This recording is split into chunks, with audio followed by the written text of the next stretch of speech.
This is Atomic Shinobi, and today I'm going to narrate what if Naruto was awakened after 2 era. If you enjoyed this video, please like, share, and subscribe to this channel. Now, wasting no more time, let's start the story. Darkness. The sensation of gentle, icy seclusion from the outside world. The ink has caused you to lose sight of all the magnificent sights in the wide world.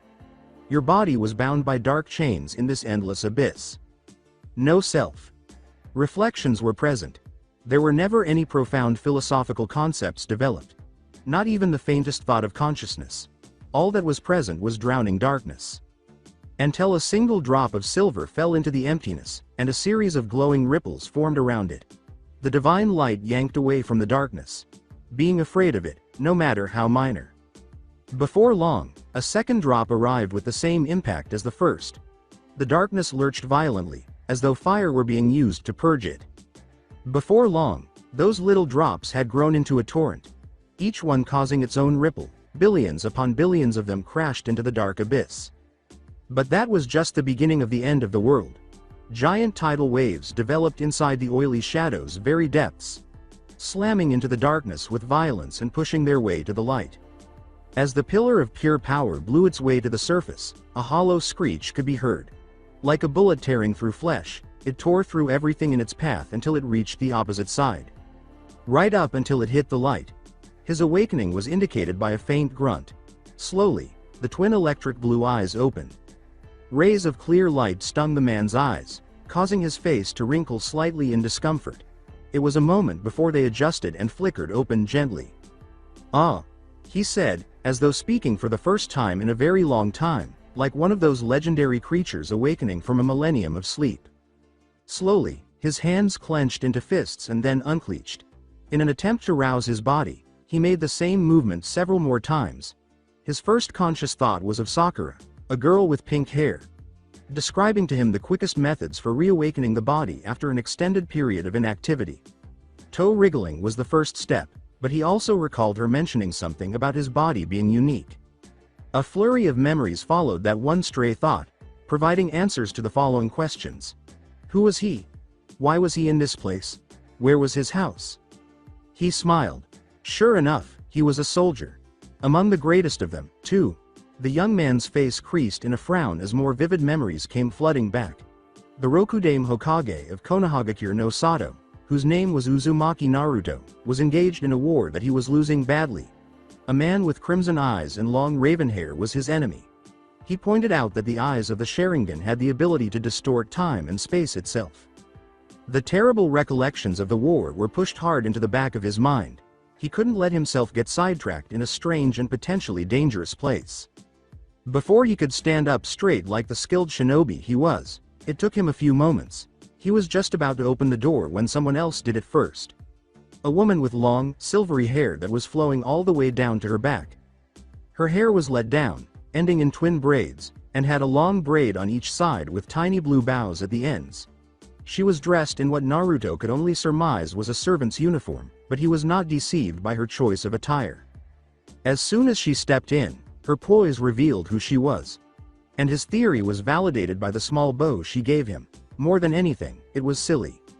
She smiled slightly and said, "Welcome back into the land of the living." However, he chose to focus on her gray eyes rather than her attractive face, which supported his theory.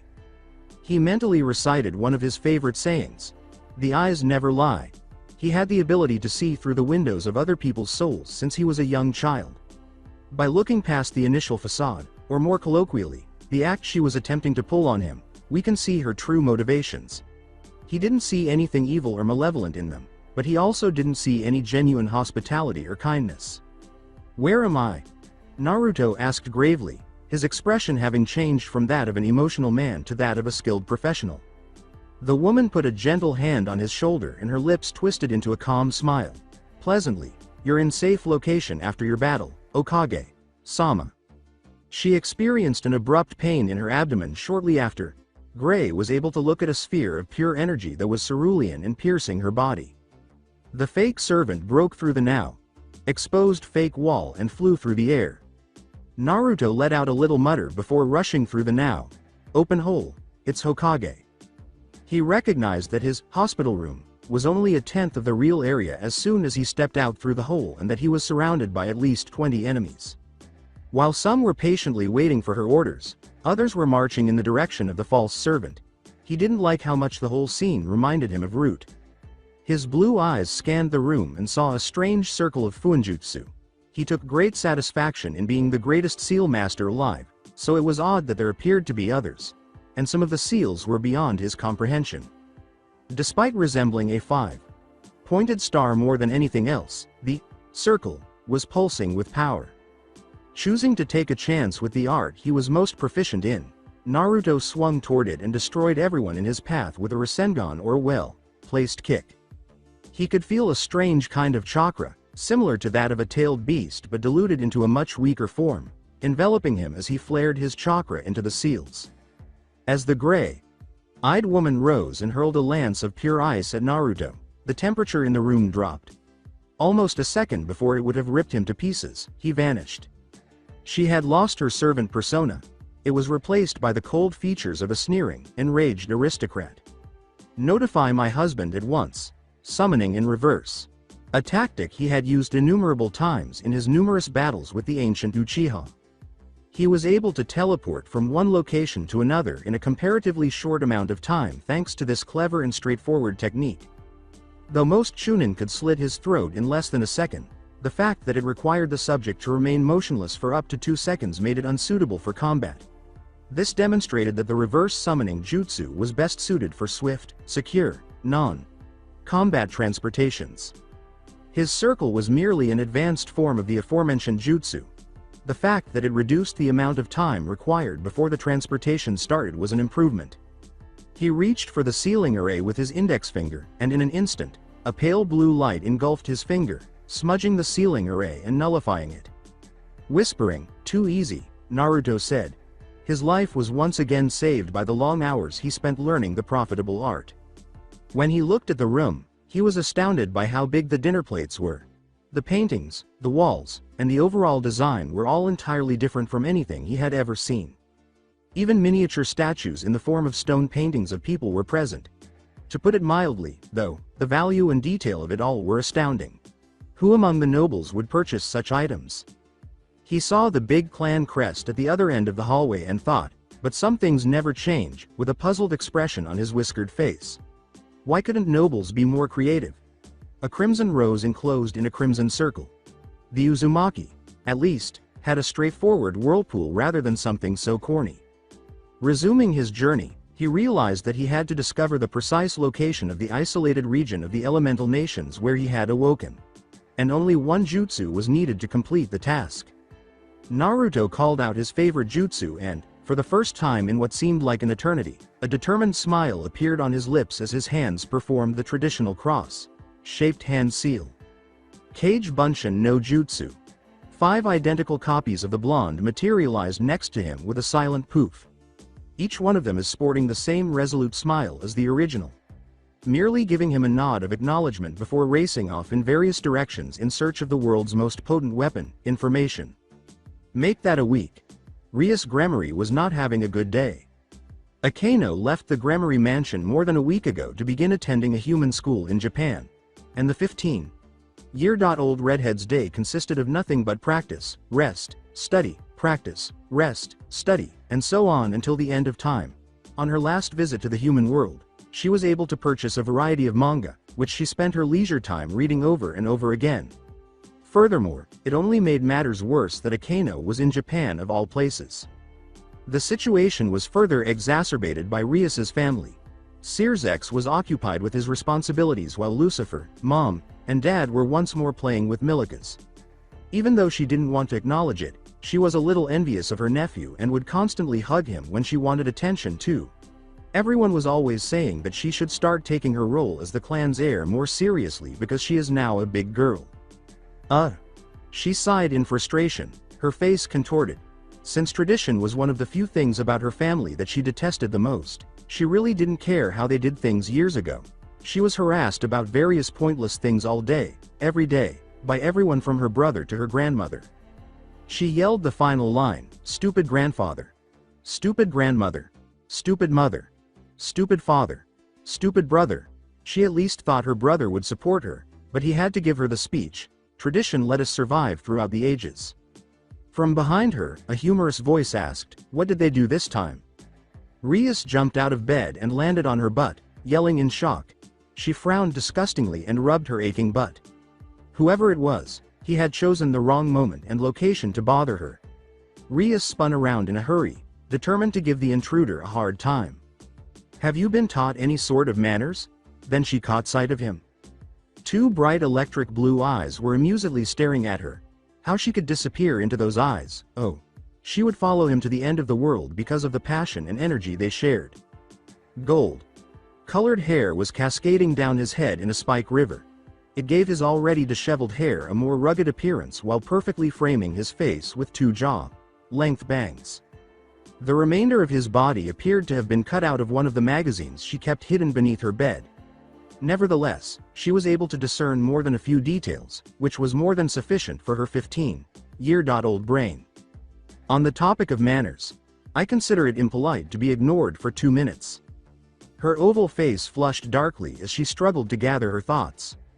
When she regained her composure, she asked, "Who are you?" After a moment of thoughtfulness, the blond man's face broke into a sly grin. "Uchiha Sasuke, milady." Sasuke Uchiha? That was novel. Probably a new servant, she shrugged. With some of the noble mannerisms that had been ingrained in her mind finally coming into play, Rias asked softly, "Are you new here?" The servant with the spiky hair responded with a smile, "Nah, I've been here for the better part of the last 10 years. Rias's eyebrow went up delicately. She made the suspicious observation, "That would mean you were a child when you started?" If such a hottie had been close by, she would have noticed, and if she hadn't, Akeno would have sniffed him out like a shark sniffs blood. She never considered that her brother would never take advantage of child labor. She crossed her arms beneath her chest and asked, "How come I have never seen you before?" The man with the blonde hair mimicked her gesture, or rather, he made fun of it. He said calmly, "Dunno, maybe you just never looked?" Now, the servant would have been immediately put to death if this had been a member of any other devil clan. No inquiries were made. However, the Gremory family was distinct in that regard. They loved their servants rather than mistreating them. Gremory servants were found to be the happiest, closely followed by Citri servants, according to a recent survey from the Weekly Diabolus. Only due to the weather, she thought sharply. She was reminded of the lovely Citri lands, full of lakes of all sizes, verdant vegetation, and a clear blue sky. She asked, "Are you lying to me, Sasuke-san?" If things go wrong, a little magical energy was building up inside her, and her blue-green eyes showed nothing but complete focus. She was stopped in her tracks when the blonde burst out laughing. When caught lying, shouldn't people have been afraid? He laughed and then stopped. "Ah, you've caught me," he exclaimed. "What gave me away?" With a triumphant smirk on her lips, Rias grinned. "I'm not the heiress for nothing." His body seemed to have been frozen in place by the Leviathan's freezing spell. The expression on his whiskered face was one of pure disbelief as he knelt down to her level. "The heiress, you say?" Rias nodded proudly. After realizing his position, the servant knelt down in front of his mistress, his eyes fixed solemnly on the ground. Her heart still hurt, though. Did she actually do this? Just because he had a big mouth, she was venting her frustrations on an innocent servant? She was deeply hurt to learn that, in certain cases, her family was entirely correct during these times. Perhaps she was the pampered, naive heiress that everyone portrays her as. Her mouth trembled and her eyes stung. Warm crystal tears were streaming down her now puffed cheeks. Oh no, oh no, oh no. What was causing her weakness? Her parents would undoubtedly choose Malika as their heir if they could see her weakness. Weeping in front of a man who was most likely not her servant. She could sense her shoulders hunching over in surrender. It hurt her more than 1,000 whips to the back because she was unable to control her tears and was not strong enough. Then she felt a thumb lightly wipe away her tears from her cheek. Her servant, whoever he was grinning kindly at her when she partially opened her now glassy blue-green eyes. His smile had changed from that of a con artist who had successfully deceived his victim to that of a warm sun. With his hand still resting on her cheek, he said, "Come on now," with warmth. "I know I'm awesome, but there's no need to cry about it." She actually gave a half-strung laugh at that, which finally turned into a happy laugh. How could someone be so illiterate, rude, and ignorant in the most fundamental aspects of human interaction? However, it also caught her off guard, one of the few pleasant surprises of the past few months. Perhaps today wasn't as horrible as it seemed. Oh, the air was heavy with the sweet aroma of lavender. He detested it. He had made his shadow clones a few minutes prior, and none of them had yet to report anything noteworthy. That left him in this position, skulking in the hallways with unparalleled quiet. It would have made Senon proud. Then he experienced that familiar dispelling sensation of a clone. From one end of the mansion to the other, memories are flying. What? He thought, perplexed. Numerous documents were displayed to the memories, but they were all written in a foreign language that he was unable to understand. With his chin resting on his knuckles, he assumed the contemplative stance for which he had been trained as a sage. Based on the data he had collected so far, he deduced that two avenues had become available. The safer path was the first one. Detonate the clones, gather as much cash and information as you can, and then flee. It was a little trickier with the second. Once more, gather as much money and information as you can, then approach the person who was the top dog in the area, get their teeth kicked out, get even more money and information, and then depart. To be honest, the happiest moment of his life was when he was crowned the Rokudame Hokage in the Rising Sun. He recalled everything with picture-perfect clarity, including the proud smile on Granny Tsunade's face when she gave him the coveted hat, the civilians chanting his name as though he were a god, and his fellow soldiers gazing at him with awe. The Rokudame Hokage's reign was meant to be a time of national and global renewal. Unfortunately, the opposite was true. During his rule, more blood had been shed than during the combined reigns of the other Hokages. Konoha was reduced to a crater containing the Ten Tails poisonous chakra by the end of the first year as Hokage. Only 10% of Konoha's population remained alive at the end of his second year as Hokage, barely surviving the ancient Uchiha's hunts. About half of the world's population had been killed like lambs by the end of his third year as Hokage. The butcher, whose name was Uchiha Madara, had become beyond his feeble comprehension, as he liked to say. And if Naruto had done one thing correctly, all of that could have been prevented. Only one damn thing. If he had adhered to the single principle that had been instilled in his heart and mind for more than 4 years. You can't trust a Uchiha. When he had first ascended, he had trusted Sasuke to assist him in stopping Madara, and for a time, it appeared that this was the case. With unmatched effectiveness, they were battling that natural force side by side. The fabled brothers appeared to have been reborn in time to avert the great evil that the Elder Toad had predicted. Madara had attacked them with something like a Bijudama. Without leaving a trace, it destroyed the earth and the majority of the nearby shinobi. Naruto emerged from the ground bruised and scoured, but more significantly, alive. Behind him, he sensed Sasuke's presence. With labored breaths, Naruto stated, "We need a new plan." A shrapnel fragment lodged itself firmly in his lung. No response was found. Glancing over his shoulder, Naruto saw the legendary Rinnegan that Sasuke had acquired. It gave him a chilly look in return, and then he called himself and Orochimaru back to a location only Kami knows. The shrieking monster in front of Naruto Uzumaki had left him to fight, no, to survive. Madara had cornered Naruto somewhere in Wind Country after he had fought for 3 days and 3 nights to stay alive. Back then, his only company while waiting for his executor was the cold grains of sand. Dark chakra was gathering in front of Madara, and he could feel it in the air. In front of him the bastardized Bijudama slowly took shape. Madara spat in jest, "Rest in peace, boy." Naruto was not even aware that the purple sphere was approaching him. 5 days later, he was startled awake in Mount Myoboku. "Calm down there, old sport," a voice full of excitement echoed. As he turned around, he saw a spitting image of an Uzumaki, with rare eyes, fair skin, and long red hair. Given that his mother had iliac eyes and Karen's eyes complemented her hair flawlessly, this was undoubtedly not unusual for the Uzumaki clan. With a smirk firmly on his lips, the blonde challenged, "And why should I?" With his own smirk, the red-haired man said, "Because I fear that your body might collapse on itself," ignoring the powerful hands that were securely encircling his neck, prepared to break it if necessary. If you could just let me go for a moment so we can talk like civilized people. Never really was much into civilized, Naruto said, snapping his tongue to tighten the choke. But if you could tell where and who your master is, I might have a change of heart. He then guided him to his boss's office through the estate's spacious hallways. The man had made several unsuccessful attempts to engage in conversation. In his mind, a civilian could kill a shinobi with a well-timed rock to the skull, so the shinobi knew he had maintained focus. But that wasn't the only explanation for Naruto's strange silence. The fact that this man allowed himself to be manhandled in this manner annoyed him for some reason. "We're here." Naruto gazed at the exquisite oak door before him. It contained some of the most exquisite carvings he had ever seen, and its edges were smooth. A true master carpenter's creation. There was nobody there when the shinobi cautiously creaked the door open. After giving the red-haired man a rough shove inside, he heard the all-too-familiar sound of a door locking itself. The silver-haired woman from earlier reprimanded, "Why must you humiliate yourself, Searsex?"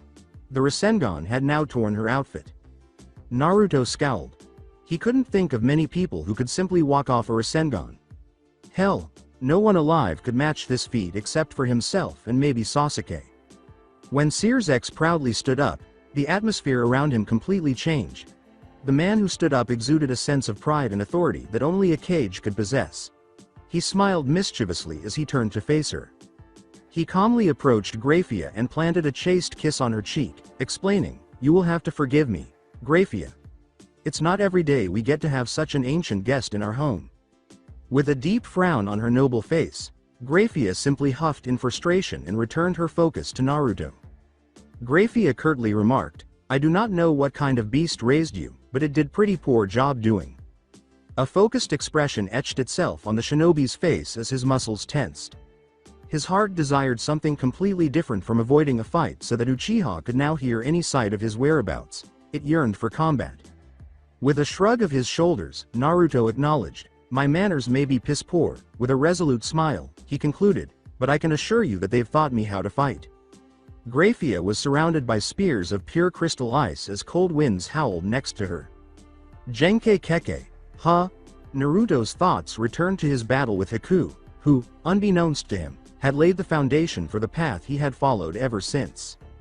But Searsex stood between them, a stern expression on his face, before any attack could be launched. A glance primarily at Graphia, he responded by reciting, "Must you humiliate yourself?" to her. The room was a few degrees colder, but his words resonated with her as the ice vanished into thin air. Searsex looked at her. She simply stepped back and nodded. Searsex started by saying, "Allow me to clue you in," diverting all of his focus and enthusiasm back to the shinobi. "You're in the Gremory estate, but I doubt that speaks anything to you, does it?" It was obvious that he wasn't asking, just stating the obvious. Naruto stayed motionless and silent. He apologized politely, saying, "Look, I'm sorry for that little show back there, we just thought it would be best to break it you slowly." With his fists clenched, Naruto beckoned, "Break what?" Searsex appeared momentarily conflicted for the first time since they first met. If it hadn't been for his many years as the Shinobi Alliance's lie detector, he most definitely would have missed it. He recovered his voice and said, "You've been asleep, Hokage," with a pitying expression on his face. "For the better part of at least 2 eras." He gasped for air. All other emotions are subordinated to the sensation of a phantom sword piercing the gut. The strange handwriting, the architecture, and the strange clothing all made sense now. He could sense the slow, nagging sense of hopelessness coursing through his body. His mind was obscured by the fog of doubt. But the sense of being alone was the worst of it all. A young, brown-haired girl's ear-piercing scream ripped through the room. She cried out in terror, "Street! Stop!" and scurried away from the antagonistic figure behind her. With a ravenous smile, the figure twirled a bloody dagger in his fingertips and said, "Oi, wait minute there, love. Come on now, no need to run away." Her brown eyes started to well up with crystal clear tears as she raised her hands in desperation. In a fit of hysteria, she yelled, "Leave me alone! Leave me alone!" She squinted as the man grabbed her by the throat and threw her roughly in the direction of one of the chairs. His hands wandered over her quivering body until they came to rest on her breasts. A milky white breast was exposed when the man tore through the remnants of her dress. "Hey Nils," the man exclaimed, laughing throughout. He yelled, "Check out the tits on this one," and squeezed the breast tightly, which made her cry even harder. Naruto responded, "Neil's a bit busy right now," as he emerged from the small hallway brandishing a bloody, jagged dagger. "And I'm sure you're going to be busy too." Karl Abend was a man with dark hair, gray eyes, and beard stubble. He was as tough as he was thin. He wore the Abend clan's honorary armor, which was not very much. His only garment was a black ring mail shirt made of boiled leather and oiled. His enormous golden bear crest, which extended from his upper shoulders to his lower back, was the only thing that made him even remotely unique. Karl sneered as he took a long gulp of his wine. "And who the fuck are you, boy? Came here to taste your own blood?" The men surrounding him, all carrying some kind of weapon, applauded. The majority of them are low to mid-class devils, I can assure you. Sirzex had told him that there was nothing that a person like you couldn't handle. Naruto assumed Sirzex was correct based only on their appearance. He was unable to detect any kind of power, whether it be magic or chakra. Either they didn't have it, or they were very good at hiding it. That was the latter, Naruto surmised. Naruto honestly replied, "I'm here to kill you." Anger flared in his electric eyes as he noticed an elderly man's body on the ground, his head severed from his body. He assumed it was the girl's father. There was a roar of half-drunk laughter from the men around him. Karl dragged the girl by the hair as he rose from his throne. "You know what, boy? I think I'ma educate ya since you're obviously a fucking cripple in the mind," the dark-haired man said, pointing to his temple. He then took a long swig from the goblet and drank it all. He continued to spin the single dagger in his hand as he boasted, "I'm a fucking legend from where I came from. I even got me own mountain only a day's ride from here." His boys roared with various war cries, "And these here are me boys. All armed to the teeth with fine steel." Karl concluded with a bloodthirsty expression, his dagger now securely grasped in his hand, aimed straight at the girl's delicate neck. "And what does little pretty boy like thinkin' he can barge in here and ruin my celebration?" With his dagger in reverse grip and prepared for combat, Naruto sneered, "It would be best if you shut your cunt mouth. It'll make your death less painful." The room's red walls echoed with laughter. Karl's mouth spit out blood and saliva as the girl on his lap trembled in terror. The bloody room was suddenly filled with a storm of laughter. "Me death is gonna be painful. Did you hear him, boys?" Tears streamed down the men's faces as they threw back their heads and howled. With a smile on his face and a rusted short sword in his hand, the most courageous, or inebriated, of them all stepped forward. "After I cut your throat open, I'll fuck the bitch with her savior's blood on my hands." Naruto remained silent for the first time in a long time, his gaze focused on the man obstructing his way to the girl. No last words, the oaf hurled at him, his face contemptuous. "All right, then. Die like." The sharp dagger spit out the first blood. Clinging to his bleeding throat in his final moments, the man collapsed to his knees.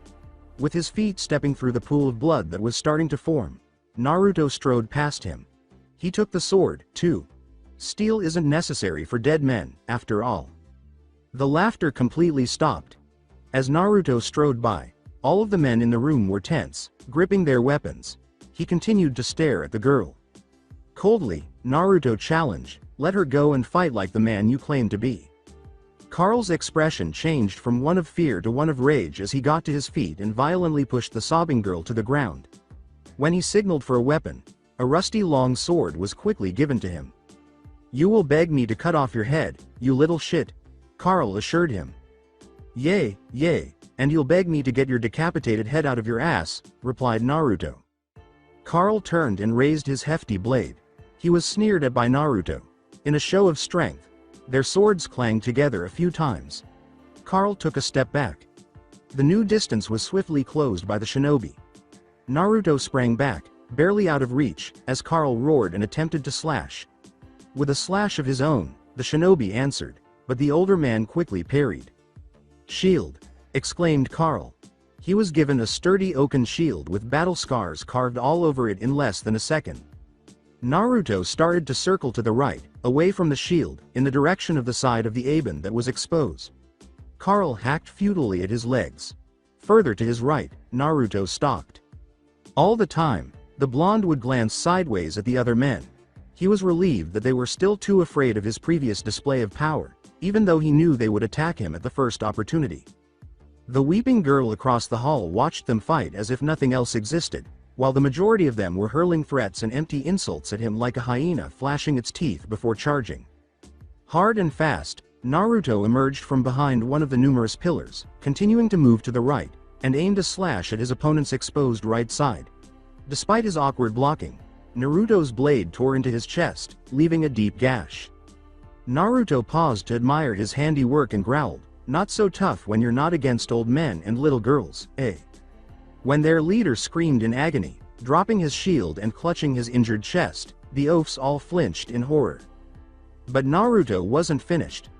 Naruto was on him in a heartbeat, kicking him where his wound was deep, like a fox to its injured victim. Naruto heard Carl groan as his body collapsed next to the wall. He then raised his blade and lowered it with all of his weight behind it, striking his opponent's already injured chest. But there was no rest for him. The sound of footsteps behind him was picked up by Naruto's finely tuned ears. Hell erupted. The men who had just been flinching were now charging with axes, spears, swords, and war hammers, among other weapons. As one man bravely faced off against numerous others, the sound of blades echoed through the hall. A mace bigger than himself was swung down by one of them, but before it could hit Naruto, a sapphire sphere pierced his abdomen and sent him flying backward into his allies. He was stabbed in the eye by a dagger after another tried to cut his head off. By the time it was all over, half of the attackers were dead from various causes, lying on the ground. However, one was fortunate enough to pierce Naruto's chest. As the blood began to trickle down his clothes, the blonde clutched his chest in disbelief. As the man pulled his bloody blade away, a smile appeared on his lips. It is a survivor's smile, not a winner's. He saw the body start to descend toward the ground before turning to smoke. When he looked around, he noticed that the girl was gone and that he and his friends were the only people left in the room. That is, until the blonde man's reflection started coming in through the hall's exits. He let out a scream.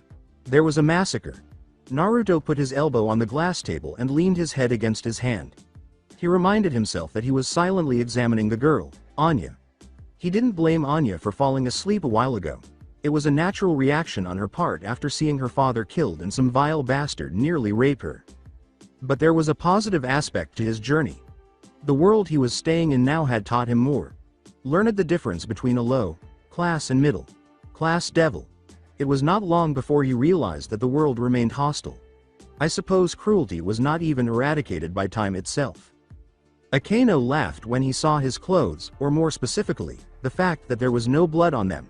Era, he said. My little whirlpool is a tidy young man. His expression was thoughtful as he turned to face her. He repeated, little whirlpool, slowly, allowing the words to register. Nope, don't like it. She laughed. Oh, I see how it is then, Naruto said, examining her handsome figure, violet eyes. Everyone in this area seemed to have strange eye colors, and long raven hair that reached past her legs. However, it was her smile that drew his eye. A tiny, devilish smile that made Grafia and Searsex look foolish. Jester. He laughed clumsily when brilliant concepts like arrow, Sennin simply didn't flow. Akeno put her hand proudly against her chest, her devilish smile unwavering. I shall wear it like an honorary title. Naruto gave an eye roll. He complained, his face sour. Who would have thought hell would be full of comedians? Foo, she said, her laughter piercing his eardrums like a sweet knife. Life is truly full of surprises, is it not? He clarified, life is full of cunts. As she put it, that it is. A smirk danced on each of their lips as they fell into a relaxed silence. This woman had apparently gathered information about him, and a clone of his had done the same. Although she didn't have to weave hand seals, his clone had been informed that she was a Raiden specialist, similar to Kakashi. Sensei. Of course. An unmistakably regal voice said, that's good to hear, from the opposite end of the room. Like everything else, Grafia's flawless facade of hospitality was marred by a crack as she strode into the room with the same noble spirit she had attempted to conceal. He winked at her in response to the one menacing glance she gave him. With a neutral tone and a gesture toward the office, she declared, my lord husband is expecting you." The girl with the coal hair and the man with the gold hair both got up and walked quickly in the direction of the enormous oak door.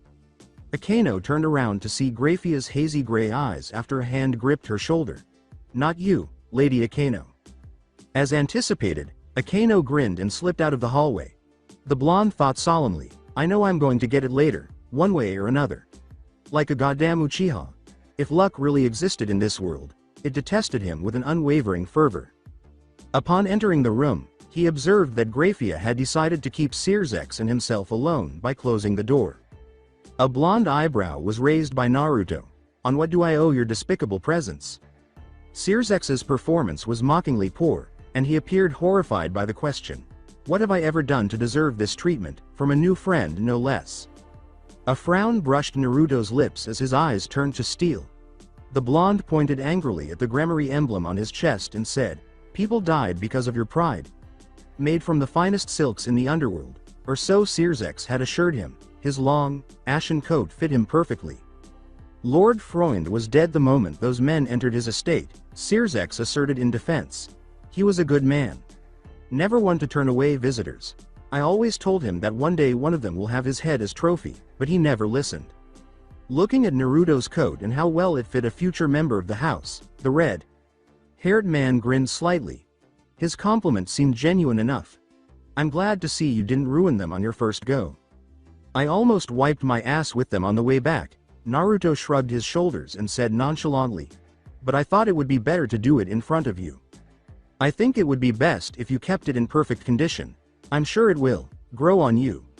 A man who thought he was smarter than he actually was then smiled. Searsex wisely chose to get right to the point after quickly realizing that Naruto was not in the mood for jokes. "How did it go?" Searsex asked gravely, his long fingers gliding over the enormous oak desk, any humor gone from his voice. "Easier than expected," said Naruto, frowning deeply. He concluded with a note of disgust in his voice, "All of them were drunk, bloodthirsty fools. Nothing more." What was the reason behind the bloodthirsty drunk's constant need to ruin the lives of innocent people? "That's good to hear, and what of the girl?" In disgust, the blonde's brows knitted. "Don't ask me things you already know." Searsex answered, "Fine, fine, no need to growl like a mongrel. And what of my suggestion?" "No." The growl of the former Hokage, his face contorted in rage, reverberated throughout the room. "I bend my knee before no man, devil, fallen angel, and whatever the fuck's left out there." The thought of not receiving a new evil piece caused Searsex to momentarily become depressed. The noble one had to be the one frozen out of all the greedy bastards that have ever existed, he whispered softly, to one person in particular. The tile of Lord of Dragonbone, a castle fashioned from the bones of Grassteer, the Bloodmonger, 500 acres of land, and a lovely, wealthy young maiden as a wife were all offered to him by Searsex. But all of that came at a high cost.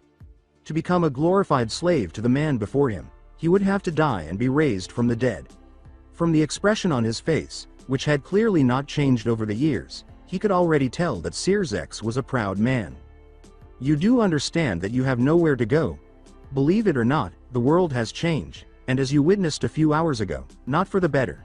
The Gremory kept going. He was telling the truth.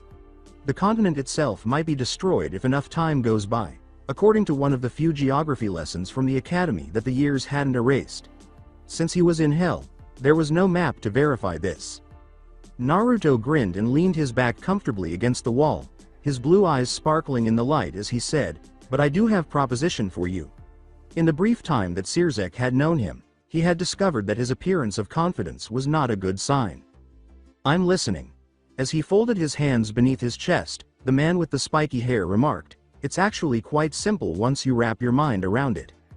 Although he dared not interrupt, Searsex appeared irritated by the abrupt pause. "You need someone to deliver a boot to your enemies' asses? I'm your guy. You need someone to guard your noble buddies? Still your guy." He concluded by saying, "I'm the best in the world at what I do. You want information? I'm your guy." His whole body was covered in a pale blue light that quickly transformed into howling winds that seemed to have an independent will, traveling in all directions around the blonde as if he were the storm's eye. He was more concerned about their cutting power than that, though. His great Grandfather's lovely dark desk was starting to get gashes, and his paintings were already in ruins. Silently, Sirzek said, "I got your point." In most situations, his words would have been lost in the wind. He wasn't even going to try to figure out how he heard him, though, because nothing about Naruto seemed normal. Sirzek cautioned, "And please avoid repeating this technique in my office." "Don't worry," the former Hokage said with a smile as he surveyed the chaos he had created. "You can always get a painting or 2, or 3, or 4. With his finger entwined in front of him, the devil asked, shifting the topic, "And what will your services cost me?" "Oh, the usual. A place to crash, all the history books from the last 1,000 years or so, a lot of kunai and shuriken, steel wire, and a lot of money." Every time he spoke, the devil's expression was merely contemplative, examining every aspect, from the alpha to the omega. The Grammary rose from his big chair without any delay. After saying, "I agree to your wishes," Sirzek got up, strode over to Naruto, and held out his hand. The red-haired man concluded solemnly, his body settling into mush, but his voice resounded as hard as steel. "But only if you proudly display the Grammary name, leave no stains of dishonor, and respect my orders." "Deal!" shouted Naruto joyfully, proudly shaking the devil's hand. Never knew making a deal with the devil was this easy. Sirzek turned back his partially torn chair and agreed, saying, "It is grossly overhyped." Or he was, until a powerful hand seized him by the shoulder. "Just don't go looking at me to bend a knee and call you my lord every time you take a shit. I am no man's servant." He said those final words as he left through the enormous black door and entered the hallway. There, he saw another potential Uzumaki, but this time, she was frowning and staring at him with bewildered blue-green eyes. "Hey, how did you poof?" Then the memories surfaced. 5 minutes prior to that, for the first time in her memory, Ria's stitches were not perfect. Her embroidery was usually beautiful, even surpassing Akino's, which was never too far away, but today it was crooked and unsightly. Rias looked at her tutor, who was staring at her with a blank expression. Her usual compliments were a far cry from the expression on her face. Her tutor once said to her brother, "I would have been happy to take her as my apprentice if she hadn't been your sibling. Her work is just as beautiful as she is, my lord." But it wasn't this time. It most likely had something to do with her friend who was hiding in the closet after being her false servant, most likely.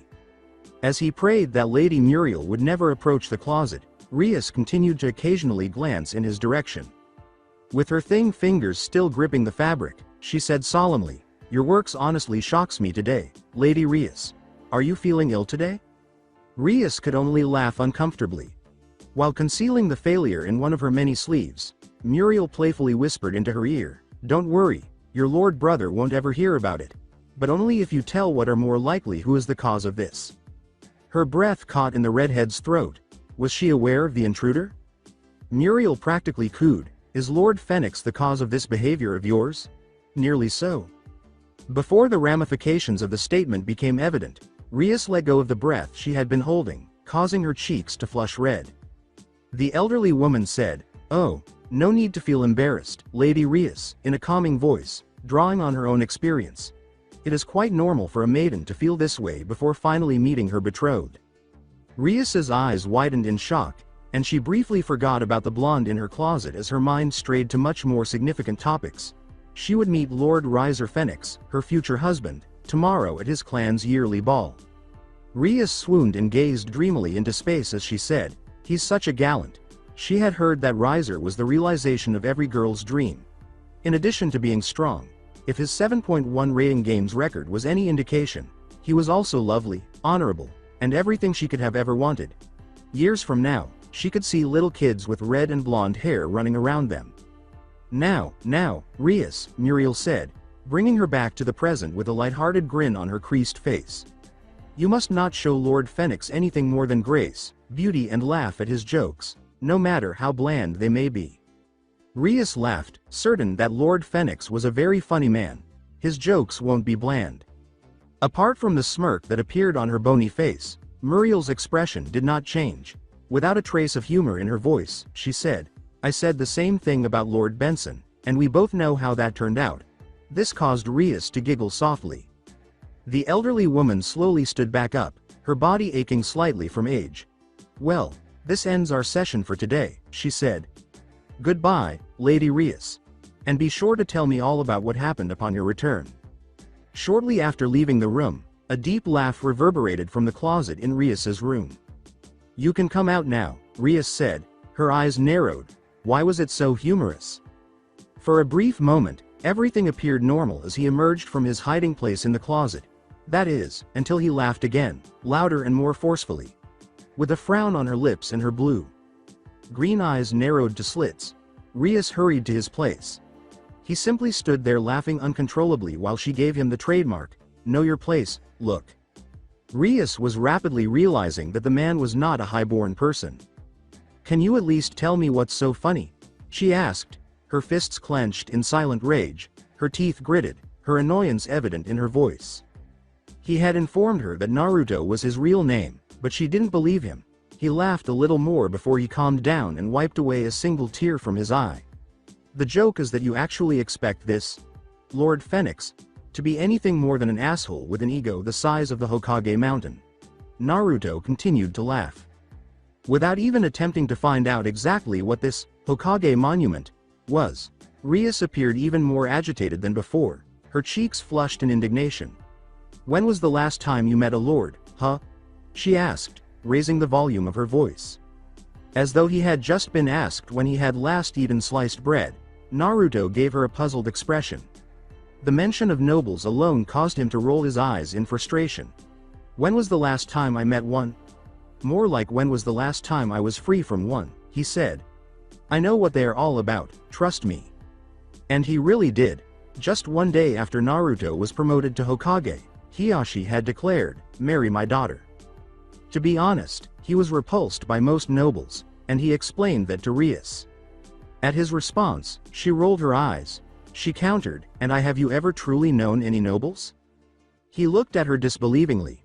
His face darkened a little, but he went on, "Have I known any? One of them used to be my best friend. And he had a 5-foot-tall stick up his ass." Rias was about to respond when a very strange thing occurred. Naruto vanished into a cloud of smoke as he stood there, irritated and sullen. She stole a quick look around the room but couldn't find anything. What? Brother must hear of this, the heiress thought as she stormed out of the room. Her frown deepened as she repeated, "How did you poof? And how did you change your clothes this fast?" Naruto remained silent, digesting the memories of his clone. Clone, damn big mouth, he thought bitterly. Naruto chuckled uncomfortably. A parlor trick? But he was afraid of something much worse. He was so getting guard duty that he just irritated Circex, and he had a strong suspicion that this was the girl he was meant to protect. On this one, may the Shinigami be on his side. They had spent more than 2 days on the road. For what Circex had told him was, most of the way, Naruto first went via that weird, strange Fuinjutsu circle. If this was the rest, he didn't want to know what full road was. For an unknown number of miles in front of and behind them, the only objects in front of his eyes were mountains, rocks, trees, and black soil. He was initially thrilled about the chance to see the underworld's tallest mountain. If nothing else, so he can make a dick joke and urinate off the edge of it. But time might actually dampen everyone's excitement. He could say that his legs were feeling numb after spending the entire day confined in a carriage. An admittedly good carriage, but a carriage nonetheless. He couldn't recall the last time he had been made to sit through such a tortuous amount of time. Hell, those pointless council meetings lasted for about 5 hours. The company hadn't been the best either. The guards weren't very good at keeping their mouths shut, and they appeared foolish enough to be killed by a recently promoted Junin. After that, Naruto smirked and thought, they were as naive as kittens. The heiress wasn't as horrible as he had anticipated, at least. Instead of a whiny girl with too much power in her fists, he had anticipated a girl with too much power in her mouth. He was shown to be wrong. She had a singer's voice, but she wasn't snobbish or conceited enough to irritate him. She wasn't hard on the eyes, either. Actually, anything but. She was quite attractive, with her distinctive blue-green eyes and long crimson hair cascading down her shoulders. He could see himself falling deeply in love with her if he were still a genin. Unfortunately, that was not true. Still finding it hard to believe, Naruto asked, "So you're telling me that these people live on top of the biggest mountain in the world?" living so high was undoubtedly a pain, even with ceiling circles and everything. Rias took a sip of her tea and explained, "It is their ancestral home, after all." If her expression was any indication, it was infused with fruits and scented with flowers to produce a truly wonderful taste. Naruto was on the verge of responding quickly when he actually made the decision to think it through. Would he want to live in Uzu no Kuni after the war ended if he was still in the elemental nations? The house of his own ancestors, shielded by strong ceiling arrays and the constant water floods. She was telling the truth. It was palpable in his chest. The idea of entering his mother's former house made him feel a certain longing that felt like it would burst out of his chest. I take it that the Phoenix guys lived atop a mountain. They must have had some maps. Warmly, Rias asked, "Are you okay?" He raised his head to meet her anxious eyes. How much time had he been absorbed in his thoughts? I suppose his prolonged silence was really out of character for him. "Yay. I was just thinking about home." The blonde smiled broadly. There's no point in dampening the atmosphere because one idiot believed a location that had probably been buried beneath who knows what. Looking at him, Rias waited for confirmation of her theory. "Where did you grow up?" "I can only imagine it was somewhere south considering your looks." She wasn't so far off the point. South, after Kei's no Kuni. Hai no Kuni was the second, warmest of the great nations. You can say that, he was sure of. I even got the lucky side of the building. The sun always shone when I got up from bed and it always set when I went to sleep. It must have been beautiful, Rias said, grinning herself. Sadly, no, Naruto said with a laugh. If he had ever considered bringing Sakura-chan to his apartment, he would have been severely hit. Even though it was a complete mess. Clothes all over the place, a dozen dishes in the sink that had been unwashed for weeks. It had a special place in his heart. Always had, always will. It sucked big time, but at least it was close to the academy. So when I woke up late I could still come to class. He laughed. Those were the times. How did you do in school? She asked, leaning closer and looking at him curiously with blue-green eyes. If brother chose you to my personal guard, you must have a great deal of talent. A few times, Naruto blinked. He laughed and sheepishly scratched the back of his head. Can't say that I was all that good those days, he said. Rias leaned closer until their bodies nearly touched and said, "Oh, and how good were you exactly?"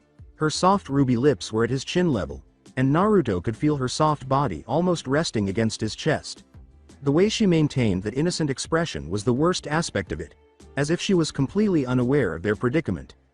With his blue eyes firmly adhered to hers, he confessed, "I was, the Dobie." Damn it, he couldn't be caught ogling her breasts on his first day. He was an expert, not like Ero Senin, but a real one. Rias arched an eyebrow and asked, "You were the Dobie?" Brother had informed her that he was an orphan, so she knew that, but he didn't fit the stereotype of a deadbeat she had in mind. "How were you the dead last? You seem strong and smart. I just don't get it. Was the rest your class full of monsters, or something?" "It's simple, actually," Naruto stated calmly. He would cease being awesome the moment he felt self-conscious, and that was not the case. Combine my natural stupidity with a touch of butting heads with every single authority figure, and there you have it, the Dobie. Her voice was unbelieving as she asked, "Didn't you study at all?" The second part of his statement was not even something Rias intended to question. Naruto gave a contemplative look before he casually shrugged his shoulders. Without a trace of shame in his voice, he acknowledged, "Nah, I was too busy pulling pranks." He said that playing practical jokes taught him a lot more about stealth than sitting in a dull classroom with a dozen other students and a teacher who was as dull as they come. "It reminds me of one of my favorites," the man with the spiky hair said with an excessive amount of joy. "On my graduation day, I knew I had to leave a message, you know, something people will remember for years to come," he said, his blue eyes gleaming with unholy glee. "So I climbed up the tallest monument in the village, and I drew graffiti all over the stone faces." Clutching her stomach, Rias let out a loud laugh. His story wasn't particularly funny to her, but how could a man like him become so excited about such a childish act? She laughed at it, and she had every right to. Between giggles, she put a gentle hand over her lips and said, "I can't believe you can get so worked up over a childish prank." Naruto said, "Hey," without a trace of steel in his voice. He simply enjoyed playing around. Ironic given their current location. Naruto folded his arms across his chest and gazed out the window into the pale night, where the stars shone like tiny specks of holiness. I'll have you know that it took a great deal of planning and bravery to pull it off. Rias patted him on the head and said, I'm sure it did. Her voice was full of laughter, too much, if you asked him. Naruto didn't want to admit it, but it felt amazing when her gentle hand brushed over his golden hair. He pondered his next words while closing his eyes. With trepidation, Naruto kicked open the carriage door and said, I need to go for a walk. He was on the verge of jumping when he felt two elegant arms slide across his shoulders and encircle his neck. With a cry of, oh, no you don't, she wrapped her long legs around Naruto's arms and tied them around his stomach. You're not getting away that easily. Naruto was unsure about what to do. He had never had a client straddle him like a horse before. Thus, he took the only sensible action at the moment. He leapt. Rias yelled in terror. What are you doing? As Naruto bounced off the road while imitating a cat. Stop. Naruto calmly said, hey, sorry it's too late for that. He accelerated, leaving nothing but a dust trail in his wake. The other guards were shouting about something he could hardly hear.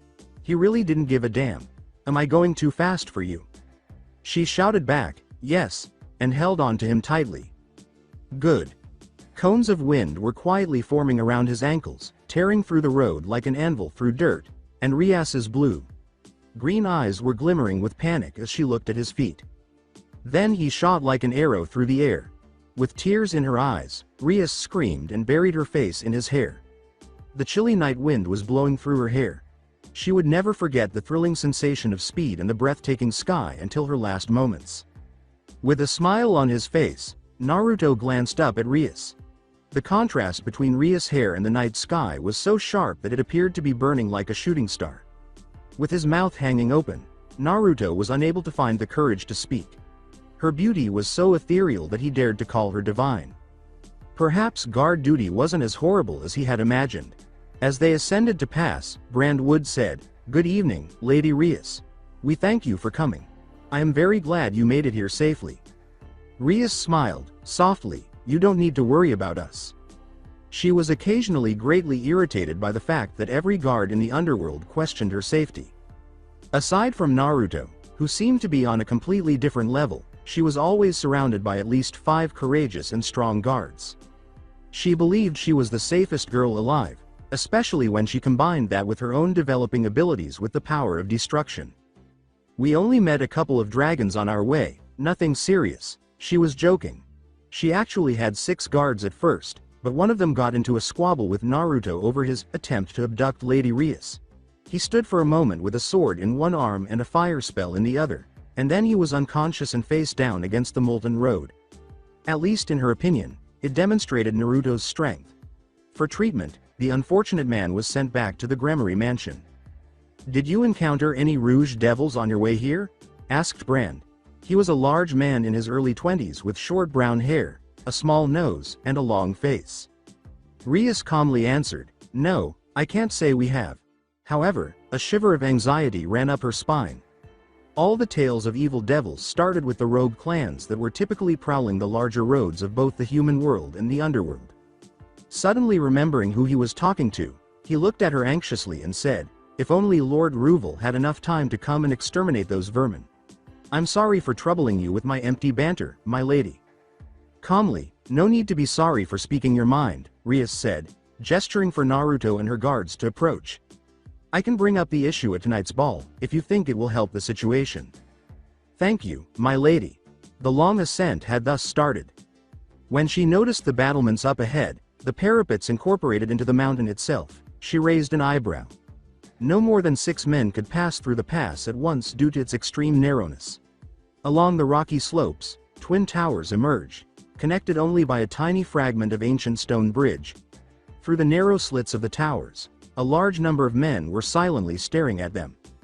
However, Naruto was awestruck by the sight in front of them. He didn't even mention the rogue devils while he sat half asleep on his horse. Her brother informed her last night that Naruto wasn't from this area. Brother simply grinned and advised her to ask him directly when she inquired about his origins. He merely smirked at her and said when she did. Before falling asleep once more, say, Konohagakure no Sato. She would have scowled if it weren't for the stunning sight before her. At the very least, he would have told her if he didn't want to. She inquired, "How long a ride?" Brand dutifully replied, "I'm guessing that we will arrive in a few more hours at most." Rias, who hadn't flown since last week, complained, "Can't we just fly?" Her wings hurt from being too young. "The winds are simply too strong. They will blow us right off the mountain." Gazing at the enormous mountain, Rias countered, "They don't seem so strong right now." Being a cautious man, Brand cautioned, "The winds are fickle, my lady. There is no telling when they will pick up." Rias scowled but remained silent. Her wings hurting was preferable to her body turning into a bloody mess on the floor. For the next hour or so, they walked in silence as the sun started to set, bathing them in a bronze glow. The sun was so much stronger up here than it was back home that the redhead had to cover her eyes. Their route had grown more precise, yet more constrained. There were statues of some of the best Phoenix clan members at every turn. It is said that in order to destroy the mountain, Michael himself had to descend. And he would have if not for the Satan's prompt intervention. For a moment, Rias' expression was conflicted as she considered approaching Brand about Lord Riser. The red-haired beauty couldn't control her excitement, even though she knew she would have to meet him tonight. She knew nothing more about him than his beauty and his achievements in the rating games. Given their impending marriage, that was a disturbing fact. She had a tiny bit of doubt before the meeting, but maybe it was just fear. What if he wasn't the brave man she believed him to be? When she finally made the decision to talk, she craned her neck in Brand's direction, her lovely face wearing a regal expression. "Can you tell me something about Lord Riser? I have had very little of him beside his undeniably skill in the rating games." For a brief moment, Brand's face was twisted in contemplation, as if he was struggling with something. "Well," he said, his hesitancy evident in his tone, "Lord Riser is famous for his pride." Rias gave a mild, irritated eye roll. Every lord is proud, she thought bitterly. It was one of the few things in life that never change. Rias stopped questioning Riser, but she believed that by learning more about his siblings, she could learn more about him. "What about Lady Ravel? I heard she was a beautiful young girl." The guard's face broke into a warm smile. "Ah, Lady Raves is truly a great girl. She both her parents' looks and wits." "That's good to hear," Rias said, smiling gently of her own. She thought of herself at that age for some reason, prior to her being thrown into all the duties. The young man's darkening a moment later was definitely not what she had anticipated. If only those greedy old dogs had decided to wait a few more years. "Greedy old dogs?" Rias repeated, curious about the current predicament. With a tone of disgust, Brand said curtly, "Suitors, Lady Rias. Who among the sick freaks would be interested in a young girl?" Rias thought with a mixture of disgust and rage. She was extremely fortunate to have spent the majority of her early years under her brother's watchful eye. From behind them, Naruto yelled, "I've had enough of this," and raised his hands in frustration. He was obviously not very patient. Everyone in the room was shocked by what he did next, though. Abruptly, he got off his black stallion and started to run up the mountain, literally. Rias had no intention of pursuing him, she was more aware. In a barely audible voice, Rias reprimanded, "You can at least act like you're enjoying yourself." Naruto chose to mend his burnt orange tie instead of responding to her remark. Fortunately, he at least understood that he needed to look good, and he did. The only thing that stood out from his coal-black suit, which contrasted with his silver shirt, was that annoying orange tie, but no matter what she said, nothing could persuade her blonde guard to take it off. He still looked amazing, though, even with the tie. His disheveled golden hair seemed somewhat tamed. With his crisp, minty breath, he retorted, "I'm not a liar." It was fortunate that she made him brush his teeth 5 minutes before going into the hallway. Even though Rias enjoyed his breath with a ramen flavor, she was realistic enough to know that the lords and ladies of all the greatest clans in the underworld probably wouldn't approve. The crimson-haired beauty said, "Let me add the final touch," and he nodded solemnly. She removed a single rose and carefully slipped it into the opening of his suit, its crimson petals nearly glowing from being drenched in a false luminescence. "See, you look dashing." Her lovely face lit up with a smile. Naruto merely complained. Rias was only able to appreciate the gate's beauty when they arrived at the hall's entrance. They were all enormous, constructed of wood, and had sapphires, emeralds, rubies, and other precious stones all over their branches. The gates were opened by a tall, slender butler who was respectfully fixated on the floor, but the floor itself was stunning. She took a sharp breath as they entered the Pfennig's great hall, struggling to process everything. A live band was playing soft music that was caressing her eardrums. One of the numerous waitresses walked by her and saw that the woman was holding a boiled egg wrapped in golden leaves. It appeared absolutely delectable. The various noble men and women were chatting around her when she eventually regained her sense of direction and started to walk down the hall, taking in the stunning paintings that covered the walls. Everybody has a story to tell. She turned around and grinned as she sensed a familiar presence approaching. Sona's words came out as usual. "It's good to see you are here, Rias." Her cold, passionate red gown was funny, and she added, "And I'm glad that you have dressed appropriately for the evening." Since she was a lady and was dressed in a strapless violet dress that hugged her body and flaunted her amazing curves without exposing too much skin, Rias smirked at her remark. With a slight smile on her lips, Rias accepted the compliment and said, "Thank you. You look nice too, Sona."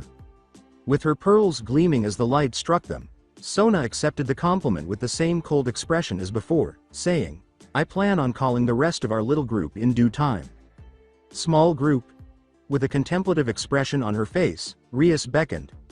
With her face unaltered, Sona briskly recited, "Sona Citri, Rias Gremory, Syra Org Biel, Sikvera Agaras, we are the best. Great things are expected of us. We've even been dubbed the Four Young Kings by some of the veterans," the slender young lady explained, her violet eyes calculating. "Have I ever mentioned the title my friends and I received upon graduating, Rias?" With a loud, annoying voice that reverberated throughout the hall, Naruto said abruptly, staring straight at Rias. Several of the different lords and ladies gave him a shady look, but he didn't seem to mind. Sona managed to say, "Rias, teach your serve," but the blonde went on before she could finish. "Therefore, try not to let it affect you." As Naruto explained, beaming, "These old geezers just jump at the possibility of playing poets." Sona's eyebrow was twitching dangerously as he imparted his wisdom. As though she had just broken some taboo, Naruto turned his head away from her and gave Sona a scowl. "Don't you see that we're trying to talk here?" When he yelled at the Citri, her scowl only grew more intense. "You are a classic example of the inverse ratio between the size of the mouth and the size of the brain." "Rias," Naruto said, tilting his head in genuine bewilderment, "is your strange friend pursuing me?" Before her friend drowned Naruto, Rias had to defuse the situation, so she took an audible gulp. "Will you pardon us for a moment, Naruto?" Calmly, she stated that this was the first time in her life that one of her people had behaved in such an odd way. "Sure," he said with a smile, looking over at the bar. "Want something to drink?" No, Naruto ran to the bar like a child in a candy store. The night was going to be long. There was nothing like sipping some good old sake to distract yourself from the bloodthirsty sharks around you. "Sake, please," said Naruto, his face etched with a smile. With his many strands of blonde hair falling over his head and his long face contorted into an awkward smile, the barman said, "I'm very sorry to inform you, sir, but we do not have sake." "What?" With a menacing expression on his whiskered face and his fingers twitching across the bar, Naruto said inaudibly. "We do, however, have whiskey." The bartender interrupted abruptly, his voice full of fear and anxiety, which was actually kind of funny. "Fine, fill a cup of this, whiskey." And so he did, taking the most attractive bottle from the top shelf and sweating as he did it. The blonde bartender placed a large round cup with the phoenix sigil on it in front of the Uzumaki, and Naruto's eyes were only focused on the bronze liquid that was pouring down the cup. His blue eyes scanned the bottle and saw the title, The Forgotten Angel. It appeared to be of fine quality, but he wasn't sure. Naruto cautiously lifted the cup, his eyes staring at the foul, chestnut colored liquid as if it were an enemy. He was unsure whether he should drink it at all, but he drank it slowly, feeling its smooth and irresistible blend of flavors. After carefully setting down the now empty cup, Naruto turned to face the bartender, whose whole face was a picture of terror. "Another." He proudly shoved the cup into his fellow blonde's chest and shouted for everyone to hear. The world around him seemed to lose focus as he sluggishly moved his limbs in a vain attempt to walk towards Rias, who was chatting with some guy and the annoying girl from earlier. After that, he couldn't even remember how much he had drunk. All he could remember were the words, "Forgotten Angel," and "Another." "Sir, do you need any assistance?" He turned slowly, his unfocused blue eyes meeting a pair of orange eyes. He liked orange, as a feminine voice called out behind him. A single stray raven lock fell into his face before it was gently pushed away. "Yay," he slurred as he felt himself lifted from the floor, and before he knew it, the woman was dragging him towards the balcony. Nevertheless, he was enjoying himself too much to be concerned about such inconvenient things. The woman with the raven hair leaned him against the stone railing and said, "Here." He was barely able to stand, but he did. "Hey handsome, what's your name?" Before removing the crimson rose, Rias rose, he reminded himself. The woman whispered softly into his ear while her gentle hands moved through his chest. "Uzumaki Naruto." Naruto arched an eyebrow. The woman was starting to behave strangely, and as she shoved, her orange eyes turned visceral. He sensed that he was slipping off the railing, and then he was falling. Naruto grabbed the ledge with all of his strength and swung against the building, colliding with it and taking his breath away. He saw the emotionless face of the woman, who spoke, but the wind was so loud that he could not hear her. She ran a shining blade through his hand. Naruto yelled and backed away from the balcony, disappearing into the darkness. Revel Phoenix, the only daughter of Lord Phoenix and the sister of Riser Phoenix, was now standing in front of two older men, much older men, or gold miners as Rias liked to call them. One of them was Lord Brimley, the head of his house for at least the last 200 years, and he was the oldest of the three. He was unusually quiet, only drinking his wine and laughing when Revel laughed, a true sleazebag. The other man was much younger than him, appearing to be in his early 20s, with curly dark chestnut, brown hair and dancing black eyes. He was the one who made Revel laugh, and he seemed to be the better suitor, but there were rumors that he was a terrible fighter, which wouldn't surprise Rias all that much. "Oh." Rias frowned as the younger man smirked. "That reminds me of my battle against an entire squadron of fallen angels. She would put an end to this dreadful attempt at stealing. I was alone without my peerage, they had cornered me, and they pounced like the animals they were. Although it appeared hopeless, I had a brilliant idea." Rias politely moved between the men and the blonde girl and said, "I'm sorry to interrupt, but I would like to speak with Lady Revel for a little while."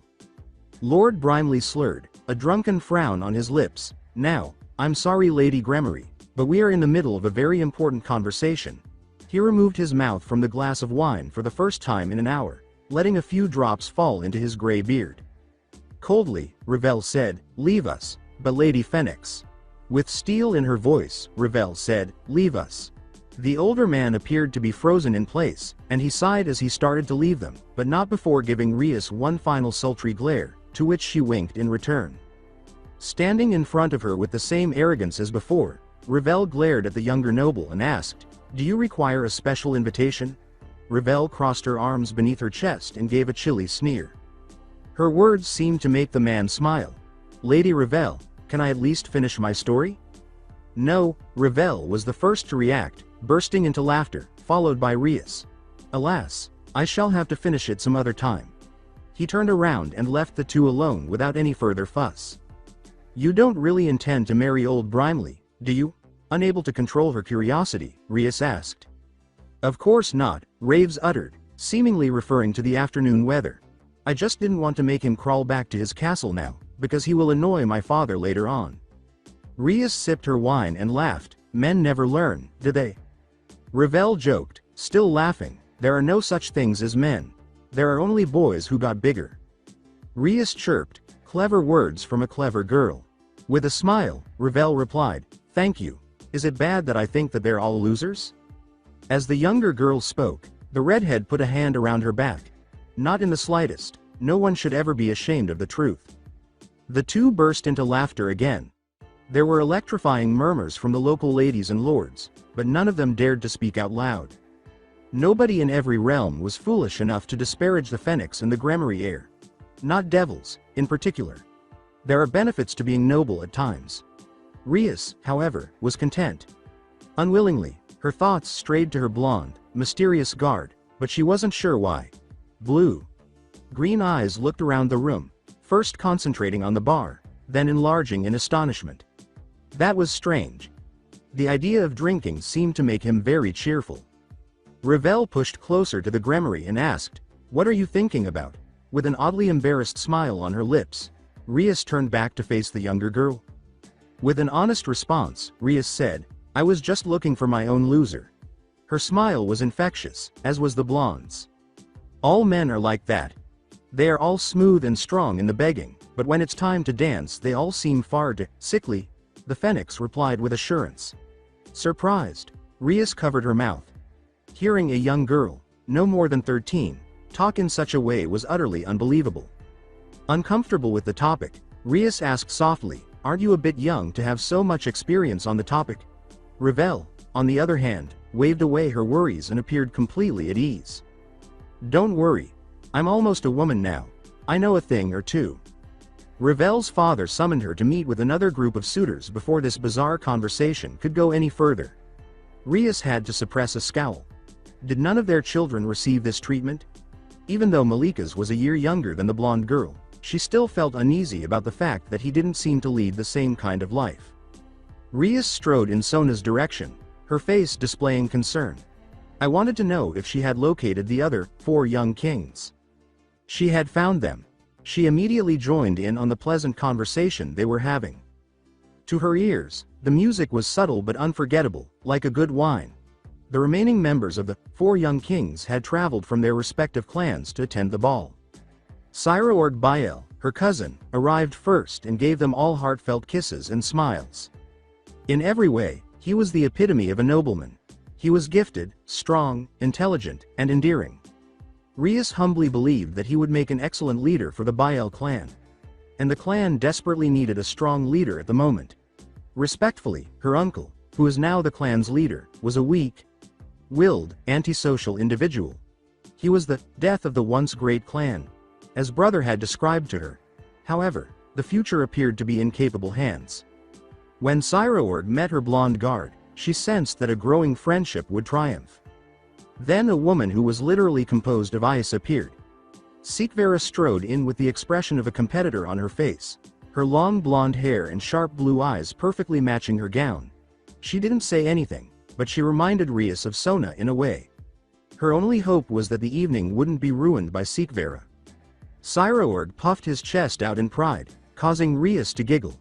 "And then I locked him into a hold." He squirmed in pain. "I'm telling I honestly mistook him for a swine at one point. But even he didn't last too long, about a minute or so until he tapped out." She made him laugh, even though his stories weren't funny at all. After all, it was just common courtesy. He did put up a good fight, though. Sona put her pearls around her neck and said, "I think you could have finished him the moment you threw him on the ground. It would have saved you a lot of energy." "I guess you do have a point," smiled Syraorg. "I was just into the moment to think about it." Sona was direct when she said, "That could cost you a game." The Bael heir opened his mouth to speak, but Rias smiled and interrupted. "Can we not talk about battles before they have even happened?" Sona simply averted her gaze and sighed in frustration. Rias was concerned about Sikvira's icy, calculating gaze, though. There was a hint of disdain in the back of her eyes. She was genuinely concerned. Sikvira drew lead out. "You are right, Rias Gremory, it is foolish to talk about battles that have yet to happen," without displaying any signs of irrationality in her voice. She straightened her glasses and said, "But do tell me one thing. Is your peerage even complete yet?" Her words caused Rias to tremble. Her peerage was far from complete. She still lacked 2 bishops, a second rook for all the heavy-duty equipment, a knight, which severely limited her team's flexibility, and her heart stiffened every time she witnessed Kaneko being hurt. Even if it did no actual harm, it was still painful to watch. Theoretically, she did have 1 bishop, but he was useless at the moment. In addition, she had pawns of all kinds at her disposal, which made it very difficult to defeat an adversary without the pawn's unmatched numerical strength. "Not yet, but I'm getting there." Rias attempted to smile and dismiss that hurtful remark. Letting everyone see her weakness was pointless. The Sikvera acknowledged, a fake frown dancing on her lips. "Oh, really?" she said. "If that's so, then I have one question. Why are you even here, girl?" Rias's throat tightened with breath. Her words, "Well, were dismissed without ever leaving her lips. The platinum blonde took a sip of her ruby red wine and said, "I'm not asking you why you're here, in this room. That's obvious to anyone with half a brain cell." If the smirk on her lips was any indication, she was having fun with it. Either that or she simply relished torturing the redhead. Sikvera sneered, her hands tightening around the narrow golden goblet. "I'm asking why you're here with us.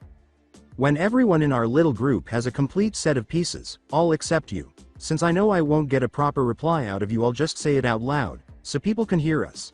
Her words sliced through Rias like a knife through soft flesh. "You're here because you're the Lucifer's daughter. Parading around with less than half a peerage, thinking you're something when you're not. Pathetic, actually." Her mouth remained silent. She glanced around at her friends, in need of any assistance. Her first glance was directed at Cyror, who merely looked down and nodded silently in agreement with Sikvira's statement. She then turned to one of her closest friends for support, but Sona's response was merely a curt nod. The woman teasingly asked, "Cat got your tongue?" Her eyes were slightly watering, and Rias could feel her bottom lip trembling. But instead of tears streaming down her cheeks, she felt a hot liquid spray directly at them. Her eyes widened in horror after opening slightly. Her cheeks were covered in blood. She reached for the red life fluid, brushed it lightly, and unintentionally soiled the flesh. As though studying the blood, she gazed down at her fingers, observing how it moved through them like warm shower water. She noticed her cousin looking up, a knife protruding from his throat. His face, which was getting colder by the second, was filled with pure shock and agony before his whole body thudded silently to the ground. She looked horrified, and so did everyone around her. There was a scream. Everyone started rioting. Naruto could feel the wind rushing through his golden hair even in his drunken stupor.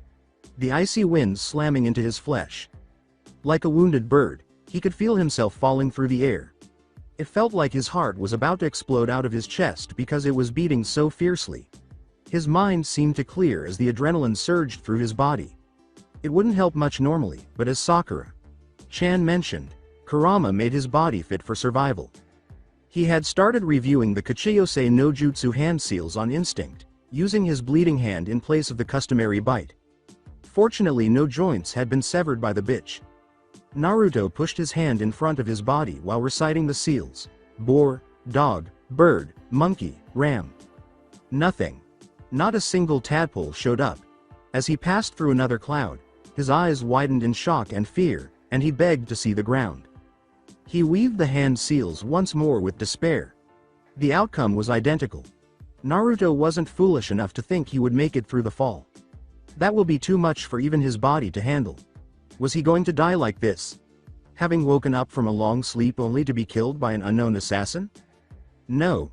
He roared, weaving the hand seals again in defiance. That was not how he was going to pass away. Kachiyose no Jutsu. As it dissipated, a tiny puff of smoke emerged. A tiny orange toad wearing dark robes was visible. When it saw the blonde, its little eyes widened in surprise, but it started to descend toward the ground before it could say anything. As it used the stone tongue technique, its tiny hand grabbed Naruto's shoulder and clung to a nearby ledge, drawing the shinobi along with it. The mountain was getting closer and closer until it was just a few feet away, as Naruto could see.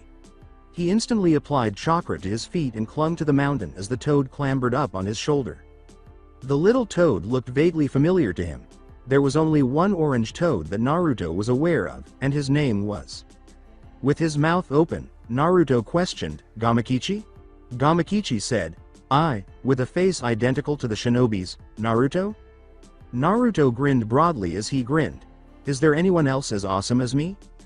The toad's eyes widened like plates of food. Its tiny face first displayed shock and bewilderment before realization set in and started to pour down its cheeks. His voice was scratchy and old as he screamed, "Where the hell have you been, Naruto?" With a wistful reply, Naruto started climbing back to the estate and said, "Sleeping, old friend." He nearly fell over the wave of solid air, but he managed to stay upright. "But we can talk later, right now I need your help. Like old times." Gamakichi nodded and looked around, as if he wanted to protest. Gamakichi threatened, "I swear, if you take a nap like this one again I will personally force feed you Ma's stew." Naruto simply grinned in response. As another wave crushed the air, Naruto joked, "Don't worry, I drank my coffee this time." Ignoring the howling winds around him, Naruto closed his eyes. He synchronized with them, became one with them, rather than fighting against them. He collected nature's chakra, which surrounded him like an endless ocean from which he could only collect a few stray drops. His entire body felt calmed as the drops softly made their way into his chakra system. He experienced a sense of unity with the natural world. Before his eyes, which were golden with like pupils and squinting in the blustery winds, fluttered open, his calm face stood in stark contrast to the chaotic world around him. He was more proficient in Sage mode than any other living thing on the planet.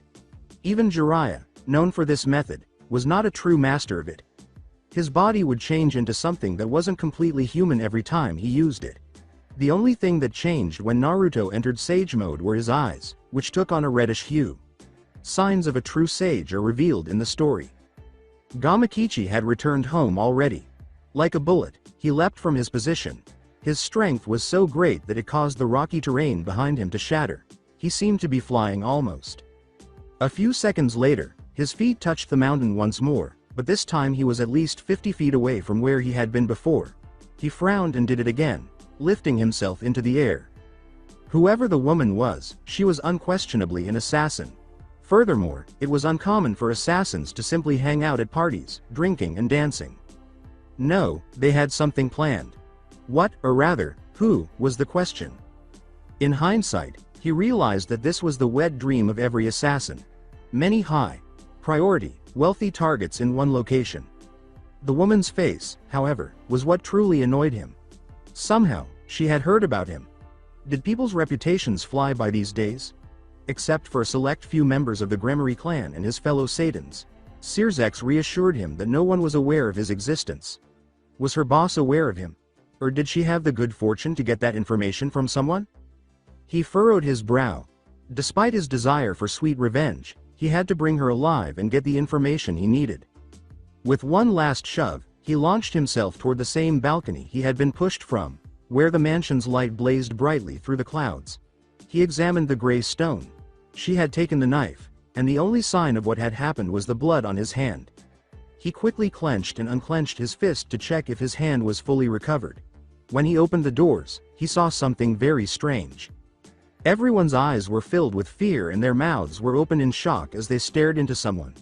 The magical pressure in the room skyrocketed when someone screamed. All of the devils in the room were casting some kind of spell, their eyes narrowed and wary of the same person they had just been talking to.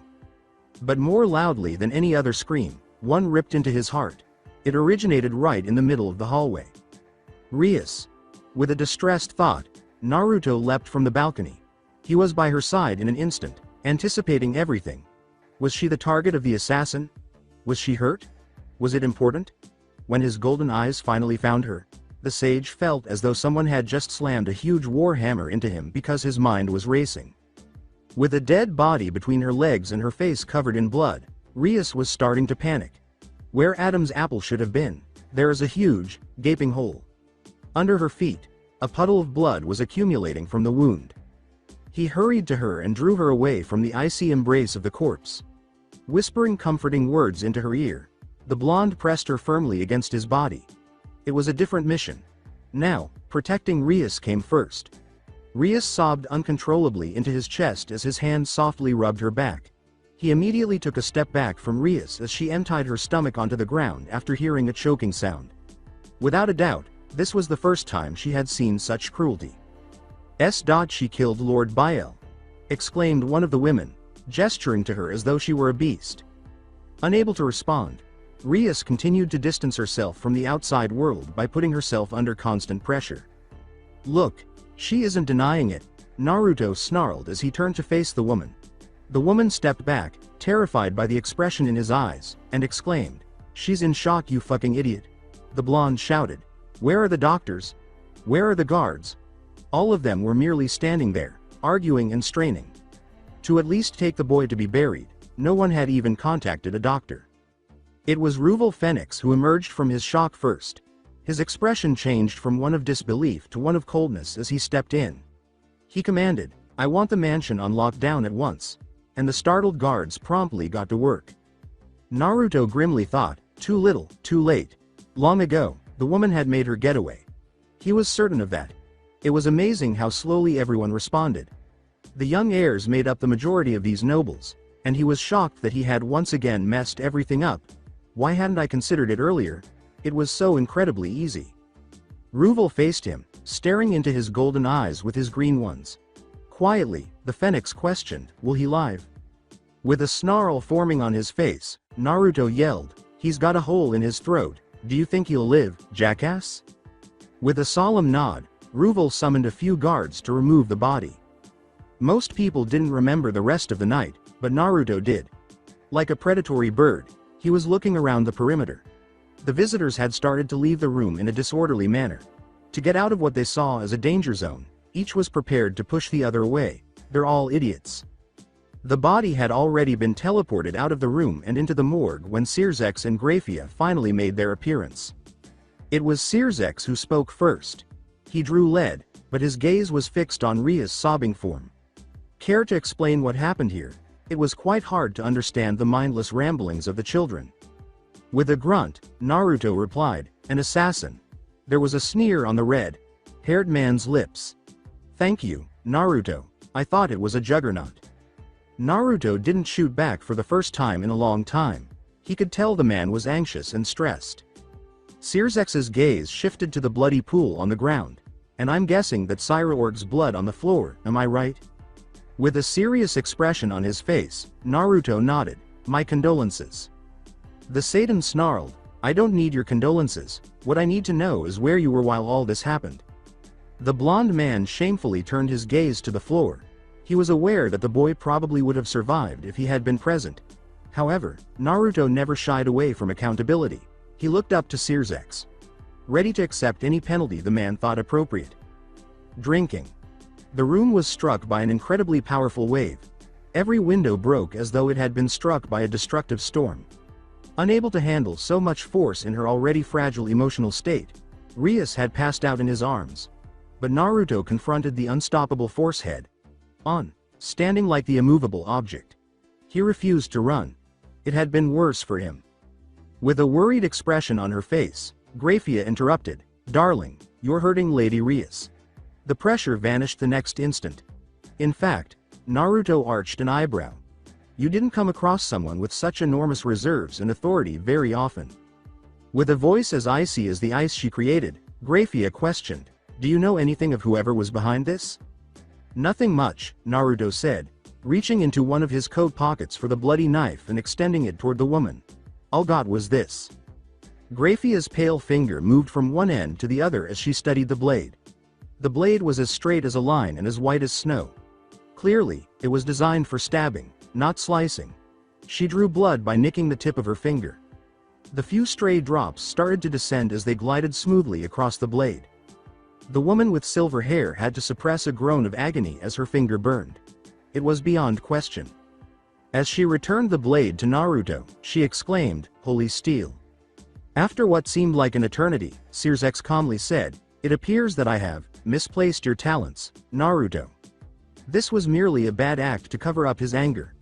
From now on you have only one mission. Find whoever did this and bring them to me, alive. With a determined expression and a desire for atonement, Naruto nodded. "Just tell me where to go." The Lucifer frowned and his eyes narrowed to nearly slits. "For the time being you'll come with us, so we can calm my sister down. Then I will tell you where to go. And you will find who did this." A few blocks from his target, Naruto was crouched on a rooftop. Beneath the skin, he sensed the dark emotions simmering. At the moment, tearing the man apart piece by piece was all he wanted to do.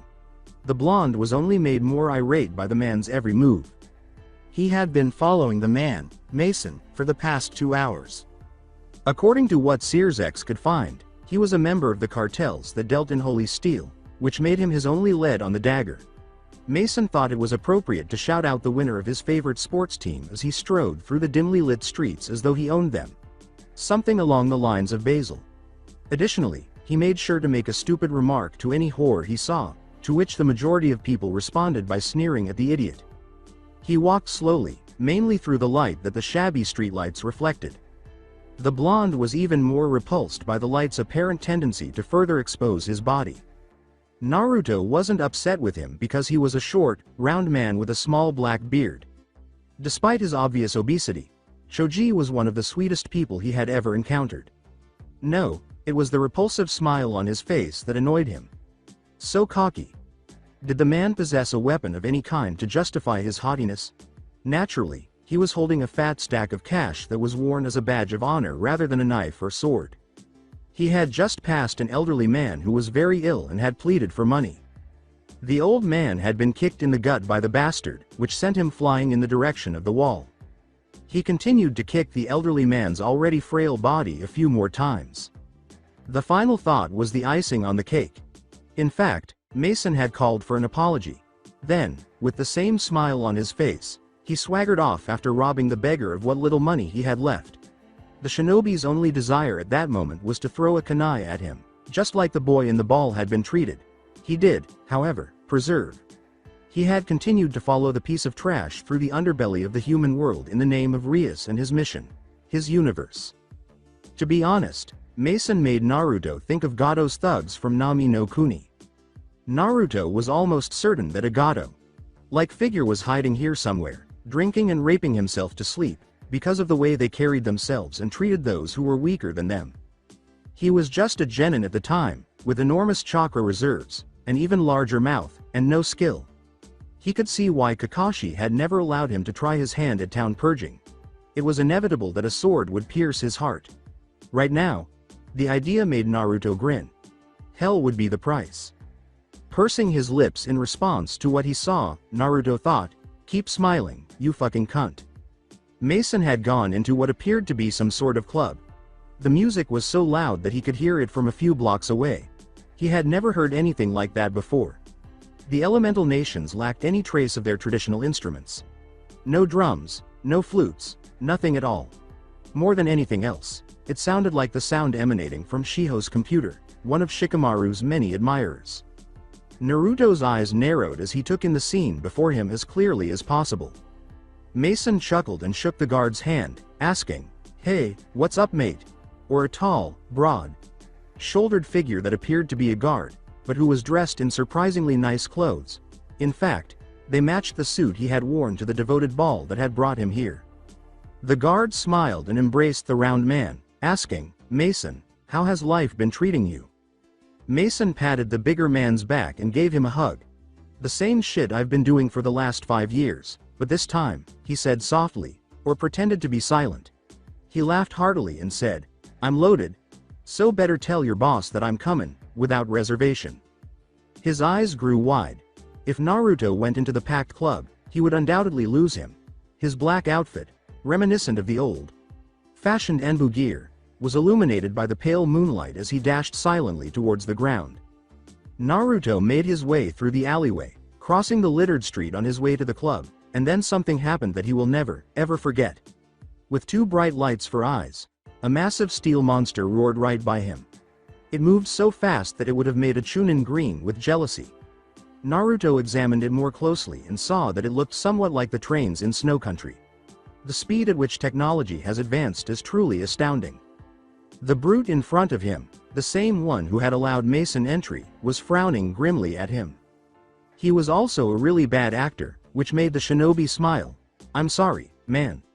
I can't let you in, the place is full." The blonde took out his wallet, took out 50 of whatever currency was used here, and gave it to the gorilla-like man while grinning. With his trained eyes watching the brute put the money in his suit pocket along with the other tips he had been given, Naruto said smoothly, "I'll squeeze through, don't worry about it. Just don't go around causing shit, you hear?" The brute was grinning at him rather than threatening him, most likely considering purchasing one of the whores who lived 50 meters away from where they were now. Naruto lied and said, "Of course, but he wasn't just going to do some bad things. He was going to do some really bad things." His hand silently and swiftly took the larger man's wallet just under his nose as he passed the guard. Ultimately, corruption was not a trait that could be inherited. His blue eyes flinched a little as he entered the main dance room after passing through a small hallway lined with golden guitars and discs on the walls. He needed some time to get used to the loud electronic music and the lack of light. "Roll, die, roll, be my little pie, because I'm not your typical guy." Because you're my favorite. Even though Naruto could hardly understand the lyrics, what he could make out was embarrassing. Was this something written by an arrow? Senin. One of his favorite ways to describe the female genitalia was pie, and the cheese factor was through the roof. A stunning sight greeted his eyes as he stalked through the room. Pretty girls, singing along, dancing, and laughing. He would have definitely joined them if it had been any other day, but regrettably, this was not the time to engage in such activities. Regretfully. One of the scrawny, half-drunk men slammed into him, yelling obscenities and threatening to start a brawl. He was abruptly stopped in his tracks by a sharp elbow to the nose. He wasn't usually a fan of violence, but the amount of repressed rage he had been experiencing over the past few days completely altered his viewpoint. Other than women occasionally dropping in on him and grinding themselves against his body in a peculiar kind of dancing, not much happened after that. Dancing, at least, had undoubtedly gotten better over time. He had observed that Mason had hurried up the stairs, losing his confidence as he went, passing the VIP lounge and entering the building's third and last floor. Silent and invisible, Naruto had followed him like a shadow. The shinobi summoned a couple of clones to guard each exit, then squatted down toward the keyhole to observe what was happening on the other side. Although the two men had similar physiques, Mason's buzz cut and the other man's dark, oily hair that fell all over his face were the main differences. Additionally, the boss's beard was stylishly well trimmed, whereas Mason's was hideous. 5 guards. Naruto wasn't thinking about anything urgent. Without resorting to any destructive jutsu, he could easily defeat them all. The waitress who had just served them drinks gave a fake laugh of pleasure when Mason slapped her in the butt. It was her job, and judging by the fat man's smirk, she did it exceptionally well. She growled in contemplation as she entered the door behind her. As she went downstairs, the waitress walked with her hand on her now sore butt and muttered, "Fucking asshole." Naruto quietly descended from the roof and performed a henge, transforming into the brutes from below. These guys were human, just like him, based on what his limited senses had told him. However, they had squat where he had the wonder of chakra. There were times when it was advantageous to have been born a few thousand years ago. "Excuse me, sir," Naruto said politely as he looked down, "but there's some work for you downstairs. I need some help with some shit's gay lil posy." Hey, big guy," Mason said with a laugh that made his several chins shake. "You can't just come here while we're playing cards? It screams disrespect, know what I mean?" Mason's mockery was met with a curt nod from Naruto, but he watched with morbid glee from behind his henge as the guards left the room. "So aren't you going to apologize? Or should tell Vinny here to throw you out with your dick up your ass, huh?" The boss, who is now called Vinny, laughed heartily. "Yay, big man, apologize." Naruto dutifully replied, "I'm sorry." The smirk behind the henge became a broad smile. Mason chuckled, "That's more lick," until a kunai blasted out of Naruto's sleeve, striking the trash piece squarely in the chest, piercing the wall of bone and fat, and entering his heart. In his final moments, Mason's eyes could only gaze in horror before he fell out of his chair and hit the floor head first, further embedding the kunai in his body. Vinny was drenched in perspiration. The way the evening was turning out, he was definitely not enjoying it. Vinny screamed in terror. "Boys!" Naruto responded by creaking the door open, exposing the guards' mutilated bodies that were spread out on the ground. Without delay, he shut the door. With tears in his eyes, Vinny attempted to bargain, saying, "What the fuck? Who are you? What do you want? Anything. Anything at all." Naruto's face was already partially hidden by a black mask by the time the henge fell. "I want you to stay out of the alleys, Vinny. Whatever wild hair you had up your ass about that place is officially plucked," Naruto said with a stern voice. Fine. Just please don't kill me. I'm not finished, you fucking vermin," Naruto said angrily as he walked a few paces in the direction of the trembling man until the table stood between them. As he drove the sacred knife into the table, Naruto commanded, his commander's voice leaking in, "What do you know of this?" When Vinny felt a powerful hand grab him by the neck and raise him up, he screamed, "No, nothing. I swear to God." Declaring, "Swear to me, vermin," Naruto slammed the crime boss against the wall and choked him hard. Vinny, unable to free himself from the blonde's grip, choked out, "Say.rph.ent. I. sw.ear to y. "Oh you." Naruto said, and released him. The man inhaled deeply, consuming as much oxygen as he could. "Who is this serpent?" Vinny gripped his sore throat and said, "I don't kn. Ow." However, he quickly elaborated when he saw the icy blue eyes narrowed on his form. "He didn't come personally, he never does. He sent a woman here to pick the knife. Hot piece of ass, if that would be of any help." The vermin was too scared to lie, so Naruto didn't sense any dishonesty in his statements. With hatred in his voice, Naruto said, "I'll tell you a little secret, Vinny. Those boys of yours were doing bad things. But relax. I'm through killing your men. Next time, if I see one of your brain dead thugs so much as spit in the direction of those alleys, I'm gonna come back and pay you a little visit, and hang you like I hanged every single one of them I met this night." Vinny just gave a frantic nod. "So here's how it goes. As of now, you work for me, and your job is very simple. Tell me whenever anything concerning this knife happens around here. Understand? God if, fat boy?" Tony collapsed to his knees, tears streaming down his full cheeks. "Yes, I'll do it, just please don't kill me." Vinny merely shook his head in response to Naruto's icy chuckle. Good, it can learn, but do you know what I even am? Let that little mystery keep you up at night." As howling winds smashed through the windows and the black-clad man vanished with them, Vinny could only watch in disbelief as he appeared to summon the very force of nature. The dreadful scene before him was all the former boss could do. Mason's body lay on the floor, ceremoniously buried in his own blood.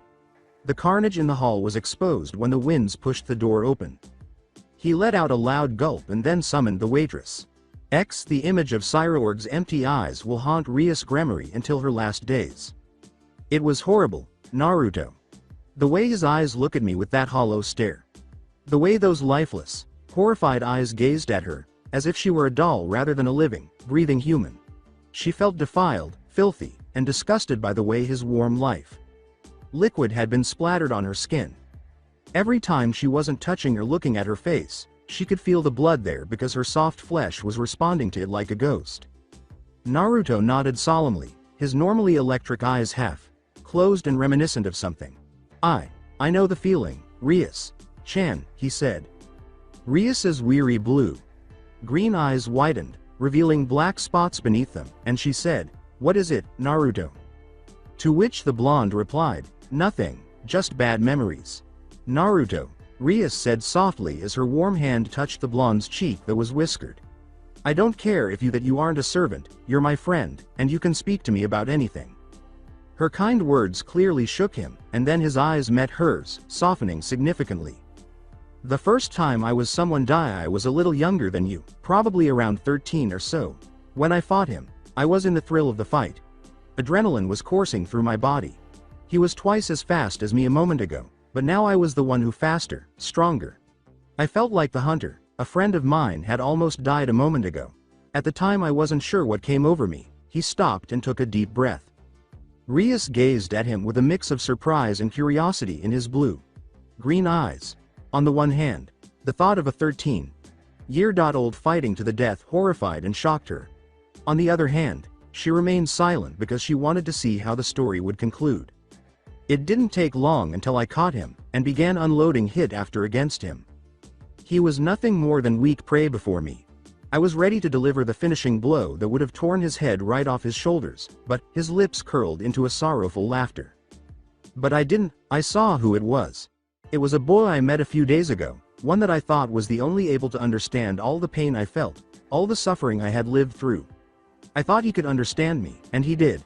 But his true loyalty lied elsewhere. He gave his life for his master, who treated him with less dignity than the dirt he walked." Rias raised a hand to shield her mouth. Even though she was relieved that Naruto hadn't killed the boy, something inside of her was triggered when she heard those heartbreaking words. She pressed her body against his with all the tenderness in the world, enveloping him in a warm embrace. Naruto laughed, but there was no joy in his voice as he said, "Damn, and I was supposed to be the one helping you out." She gave him a firmer hug and said, "We are helping each other out." Naruto told her that he would find an assassin and bring her in, or die trying, as he slowly left the room after their tender moment.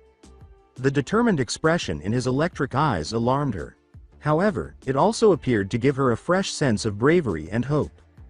She visited her brother the very next day, asking, no, insisting on more power of destruction training. He gave her the proudest smile she had ever seen on her brother's face, and she will always remember it. He gave her 5 large, thick scrolls while grinning at her. Brother responded that there were some of the best techniques in the art when she asked what they were about. A tradition that had been carried on for longer than he could recall. In response to her question about whether he could teach her himself, brother shook his head and told her that he had very little free time because he had to deal with the political fallout from the ball, in addition to his responsibilities as Lucifer and, more importantly, father. Now she found herself sitting in bed with the scroll illuminated by a single ray of golden light. Allow the power of destruction to flow through the body like a calm river when summoning it. She didn't care much about control when she was younger, she just called on it at random. She just finished her target by destroying it. Before today, she had never seen a stronger incentive to give it a shot. She closed her eyes, cutting herself off from the outside world. Her mind needed some time to transition from the material world to the spiritual realm. Instead of drowning, she felt as though she was happily swimming in her own soul. Her center, the source of all her magic, was what she was seeking. Rias's face furrowed as she struggled to find her innermost self. She felt as though her 5 scenes had been blocked off for days. When she tried to open her eyes, all she saw was indistinguishable grayness. She was unable to hear any music or smell any scent.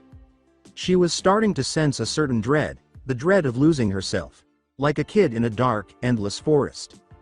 Then she sensed a single drop of blood red land on her shoulder. She went into a panic. Her whole body started to tremble in terror, futilely attempting to jerk away from the red drop. A golden ray of light appeared on her right, saving her. She turned to see a huge floating orb of unadulterated magical power. Power pulsed through it, launching different rays of golden luminescence in every direction. Inky darkness encircled a giant golden orb that reminded her very much of the sun. But there was one thing that the solar system didn't typically have. There was a big pipe of some kind connecting the sun to something. She floated swiftly in its direction, her body lightly grazing the golden pipe. She looked at the object. The stone turned out to be a big diamond.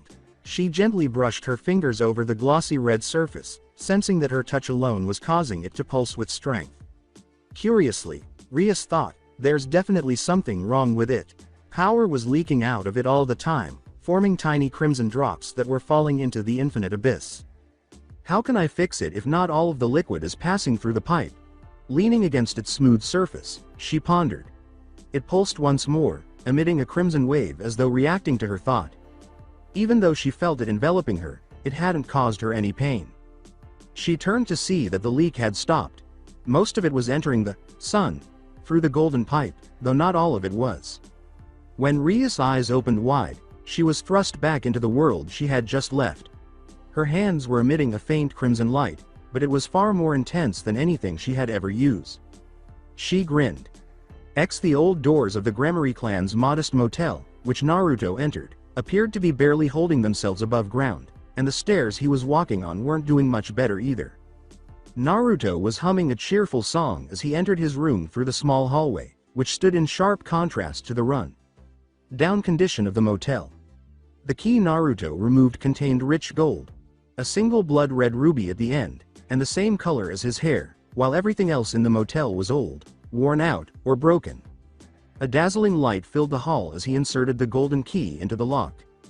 It was by no means a dirty, unsightly motel room that he saw before him. Instead, a sumptuous studio apartment with walls painted in shades of gold and red and the Gremory sigil above a king-sized bed was shown. It really was a sight to behold. He hurled his sandals to the opposite side of the room, where they made a slight impact with the wall, and then leapt across the room in the direction of the enormous bed. He was pleasantly surprised by how soft and cushy it was when he finally landed on it. Oh, and there was the subtle lavender aroma. He detested it. Too many memories were brought back to the surface. He mentally noted that he should make the change first thing tomorrow. But with a calm expression on his face, he chose to ignore the smell and gently allow himself to be enveloped in the soft fabric. He was finally able to sleep after 2 exhausting nights of little to no sleep. Unfortunately, it was not to be. From above him, Gamakichi's scratchy voice called out, "You still owe an explanation, Naruto." The tiny toad on his chest caused blue eyes to open and narrow in annoyance. Pulling his upper body up, Naruto said impatiently, "Foxes are not nocturnal creatures, you know?" And unintentionally knocked the small toad down. The old toad got up and gave the blonde a scowl. As he picked himself up, Gamakichi complained, "Foxes are also impatient fools. You do know foxes eat toads, right? When a fox eats a poisonous toad, the fox dies. What if a fox maws a toad to death with its claws? Can we stop with the anime metaphors, perhaps?" With a big smile on his face, Gamakichi said, "I'm glad you haven't changed, Naruto." "I'm glad too, Kichi." Naruto's eyes softened as he embraced the elderly toad. Not the kind of embrace a man gives to his pet, but rather the kind a man gives to a partner who has repeatedly saved his life. "So what have you been up to all these years?" Naruto asked, finally letting go of his old friend. "Really, not much." Seeing the light fade in his friend's eyes, Gamakichi confessed with a heavy heart, "I don't even remember who shed first blood, all I remember was the call to arms the seventh gave us. After you killed Madara, everything was peaceful, for the first 100 or so years.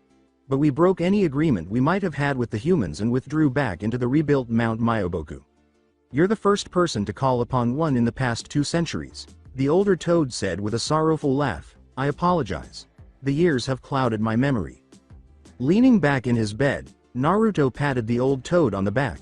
He had a lot of questions, such as what had happened to Sakura, Chan, Kakashi, Sensei, Shikamaru, and the rest of his friends, but they were all dead by now, so the answers were irrelevant. "I see you came a long way from big-mouthed bratty toad I met during the invasion." Naruto laughed, and Gamakichi only laughed in response. When Gamakichi saw Naruto's angry expression, he burst out laughing. "I could say the same words about you, Orange Man. Titibeo, oranges are amazing." "Orange was that awesome," Naruto said, sticking his tongue out in a childlike manner, not caring if his verbal tick came through. Looking around the opulent house his friend was staying in, the toad asked, "Oh, and, Naruto, how did you get enough money to rent a place like this in such a short time?" "I work for Kichi, a noble devil clan. There must be some food in the refrigerator," Naruto said, his voice growing drowsier as he rested his head on the plush white pillow. "And they pay really well. If you're hungry, get some." From the floor, the toad leapt with an invisible nod, saying, "I'm afraid I'll be going home, maybe some other time. Just one last thing, Kichi. What? A fox is considered higher on the food chain." Before he allowed sleep to take over his prone form, the only response he got was the sound of a curse followed by a poof.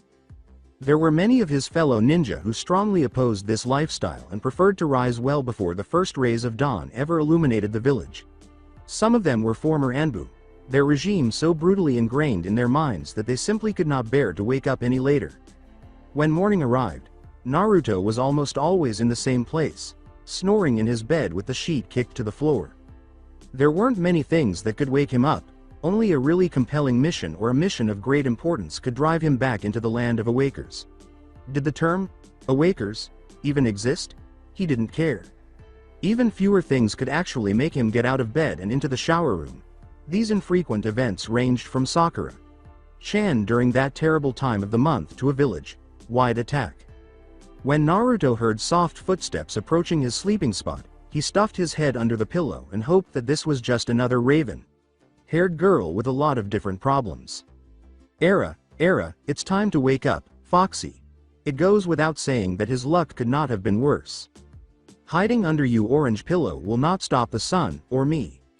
With a sigh on his lips, he made the decision to emerge from his hiding place, by tossing the pillow at her, of course, after hearing the voice get closer and closer until it seemed as though she was whispering right into his ear. Akeno didn't appear to care at all as the pillow was flying in her direction. She swatted it away with a single elegant motion, as if it were a bothersome fly. His eyes squinted in the harsh light of the day as he slowly crawled out of bed, then he focused on Akeno's smiling face. At the time, he believed she was the closest thing to a real devil he had ever seen. The traditional image of a red demon dancing over a pit of suffering with a mighty giant fork was nothing compared to Akeno's straightforward smile, which sent shivers down his spine. And not just the negative ones. Sears came in second, but to Naruto, he just seemed too moody.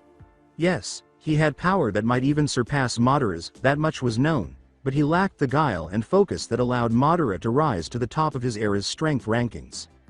Though she lacked the raw power that made Searsx a demon lord, Graphia was the knight to Searsx day. If there is one thing Naruto has learned over the years, it is that even if you have all the power in the world, it is nothing compared to the knowledge that another person brings. He was already aware of the reason for Lord Gremory's generosity when he looked into Akeno. He wanted someone intelligent to help Rias on her path to lordship, but he also didn't want them to be on an equal footing like Graphia and Searsx were before them. Instead, he wanted a tool, permanently enslaved, a crutch to serve Rias in ways she didn't know how to do, and when Rias grew even more cunning than Akeno, that would be Rias's destiny. How did little Whirlpool fare? As he dragged his feet to the kitchen to prepare breakfast, likely eggs or something similar, Naruto asked. When she teased, "Oh, I'm glad you've been listening," instead of staring, Akeno started to follow him to the kitchen while clinging to a small envelope.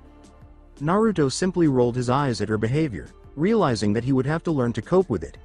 It really didn't have a ring to it. It sounded like I was talking to a little boy, not a man fully grown. Because, Foxy, truly embodies my masculinity, don't you think? Completely. I forgot it's my first day here, Naruto thought, the same ferocity another pineapple haired Jonin had when she discovered her dango supplies empty. Honestly, he should have sent at least one clone to go and buy some food while the other guarded the perimeter.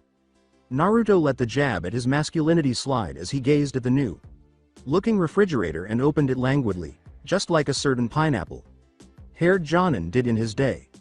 So, are you feeling like dining out? The first person that came to mind was Aruke Sensei. Naruto called out as he put on a pair of blue jeans over his orange underpants, saying, "I'd rather spend half of my cash on some cafe, rather than show even the slightest hint of weakness." That attitude wasn't unique to Akeno. It was a trait that hadn't died since his childhood, and it didn't matter if it was in a fight or just getting food to eat. "I would much rather prefer a homemade breakfast, if it isn't too much of a hassle," she said, her amethyst eyes sparkling with laughter. It was almost as if she knew that he had nothing to eat, as if she had planned it all in her cunning little mind, and he forced the storm that was about to emerge down with a deep breath. It made him think too much of a certain person. Naruto turned to her, his voice cracking slightly as he said, "Sorry, I moved in yesterday, and I didn't get any time to shop." It was the most forced smile he could muster at such short notice. Era, lying really isn't a good quality, Foxy." He scowled thoughtfully, then returned his gaze to her glistening purple eyes. "Wait, what?" Instead of giving him a direct response, she just turned her eyes to one of the lovely paintings that adorned the walls. The painting showed a red-haired king sitting on his golden throne with stone hard eyes. Naruto turned to the painting and scowled, wondering what he was supposed to see. Yes, it was a drawn good and everything, but he was never a man of what most people would consider fine taste. He turned to face the girl he was looking for, but all he got was a dissatisfied shake of her head, followed by a long ponytail. The girl with the raven hair turned on her heel and hurried out the door before he could ask her any more questions. With his feet pounding the wooded floor like hammers on an anvil, Naruto yelled, "Hey, pursuing. Wait up." He wasn't positive if she heard him, but based on the way she kept speeding up, never exceeding the typical human speed, the answer was becoming more and more obvious. It was obvious that she had a good reason for going to his bed this lovely morning. That sounded like something Ero Sennin would say. He could close the distance at a moment's notice, but where would be the fun in that? He would let her play her little game a little longer. The sun was rising, casting a bronze veil over the giant buildings that seemed to meet the clouds themselves, and soon they were both out of the building and into the lovely spring morning, with the birds chirping the song that made them famous to both humans and devils. Given that he could catch up whenever he wanted, Naruto allowed himself to enjoy the beauty of it all. However, he was abruptly awakened from his dream by a very familiar sound, the sound of the mechanical monster from the previous night. Naruto gave it only a fleeting glance, but now that light was present, he could understand it much better. It moved on metallic spheres, covered in what he could only assume was rubber, and the thing contained room for what seemed to be at least 4 people. Impressive. It didn't seem like a horse, and it lacked a heart or lungs to prevent exhaustion. If it did, it could theoretically continue indefinitely. Returning his attention to Akeno, He saw that she was slowing down a good kilometer away from the hotel owned by Gremory. His mind started to churn a little bit. Why did she want them to leave the hotel? Was it a camera of some sort? The blonde was fully aware of the concepts behind hidden cameras, which were very common in his era and were used for everything one could imagine, including chunin exams, shops, streets, and even the daimui. In the end, it could be said that she was just a typical high school student, moving at a leisurely pace and enjoying her day off. Good acting, though. Naruto, Akeno said, turning to face him with the ever-present smile on her lips and a delicate finger pointing towards the nearest cafe, which had the sign, Cough Paradise, on it. The owner wasn't receiving points for originality. The raven-haired girl continued to slow down with each second that went by. Her breathing didn't get ragged, and he was damn sure she wasn't exhausted. Theatrics? Naruto thought, rolling his eyes.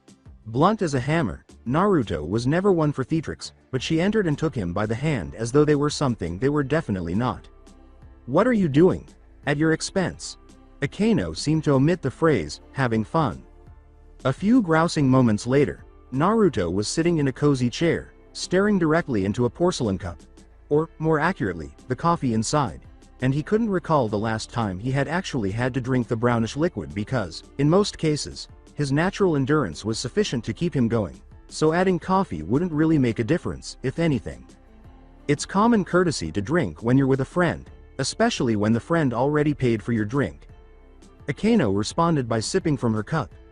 Though I'm glad you're more reluctant to drink alcohol. Booze? Naruto blinked and swiftly brought the cup to his nose, taking a deep sniff, more like a dog than a man, and allowing the scent to fill him up. He could smell the same type of alcohol he had consumed at the ball, which was probably whiskey or something similar, even though it definitely contained caffeine. Are you unaware of the Irish? Unaware of Naruto's upcoming travel plans? She laughed and said, but I didn't come all this way just to talk about them. Akeno concluded, setting her cup on the table and wearing a serious expression that Naruto would never have seen in her. Do you know who put that knife through Ball's throat? I'm guessing that Searsex hasn't sent you to grace me with your presence, Naruto said, downing the entire cup in one gulp. Did he feel as though he swallowed a giant fireball created by Madara himself?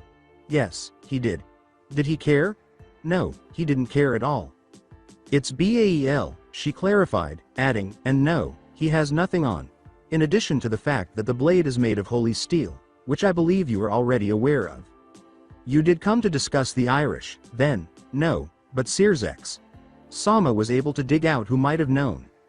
Akeno straightened her posture and continued, seemingly wanting to say something but with a hint of edge. The great Kyuubi no Kitsune of Kyoto, Yasaka. On the outside, Naruto wasn't doing much better, his eyes as wide as the waiter's plates and his mouth agape as 1,000 thoughts smashed and merged in his mind, barely able to form anything coherent. His chakra system told him that Kurama was still in his stomach, so that ruled out the possibility that he had been taken out while he was sleeping for an unknown amount of time. Perhaps a new set of Biju.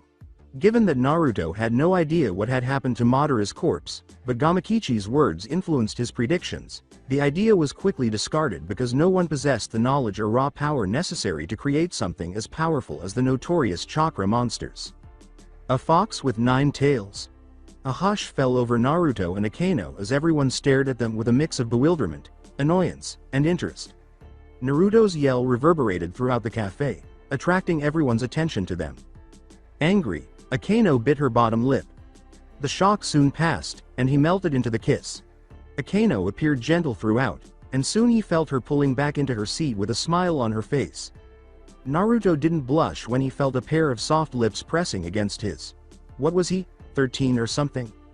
Wow, that was really awesome. I won't even inquire as to why that was brought up. When the raven-haired girl giggled, since you're such a good kisser, I'll answer anyway. Naruto immediately puffed out his chest in pride.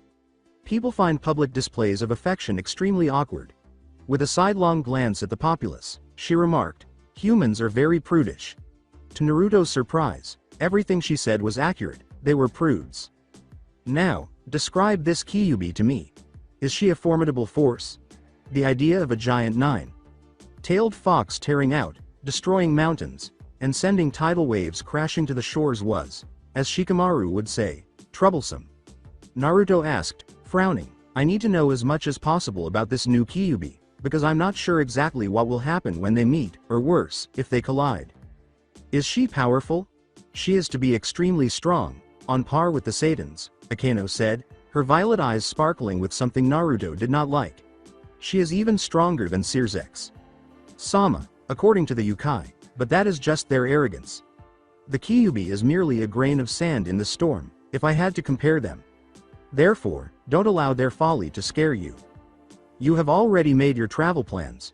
You leave for Kyoto tonight at precisely 10 o'clock. All right, I'm going to ask Kyuubi-chan about the Ball Air's recent developments. And I'll be back just in time for the end of the World Cup, Naruto said, beaming from ear to ear. He had long learned how to project confidence, regardless of the amount of uncertainty that lurked beneath that smile. The first time he used it was during the Chunin exams, when he was going to face Neji, who at the time was a complete outclass of him. If he had shaken, Neji would have pounced like a shark, and if he trembled, Neji would have done the same. It was the confidence, the false sense of power was what stopped Neji in his tracks. Regardless of what he faced, whether it was a Satan, a king, or a god, Naruto would not show any fear, no matter how much it tried to seep through the gaps. Are you not even going to bid me farewell, Era? There was something so wrong with the girl. Akeno giggled sinisterly, sending a chill up the blonde's spine, stopping him in his tracks, and making him sit his butt back on the chair. You may need some discipline. With her hand slipping into her blouse, she teased, don't worry, it's just a quickie. Naruto wasn't one to deny himself such a delightful sight. Damn, she was like teenage Ba-chan, Arrow. Sennin would be getting a real hard-on in his grave as her hand started to dig and her big breast responded with a light movement.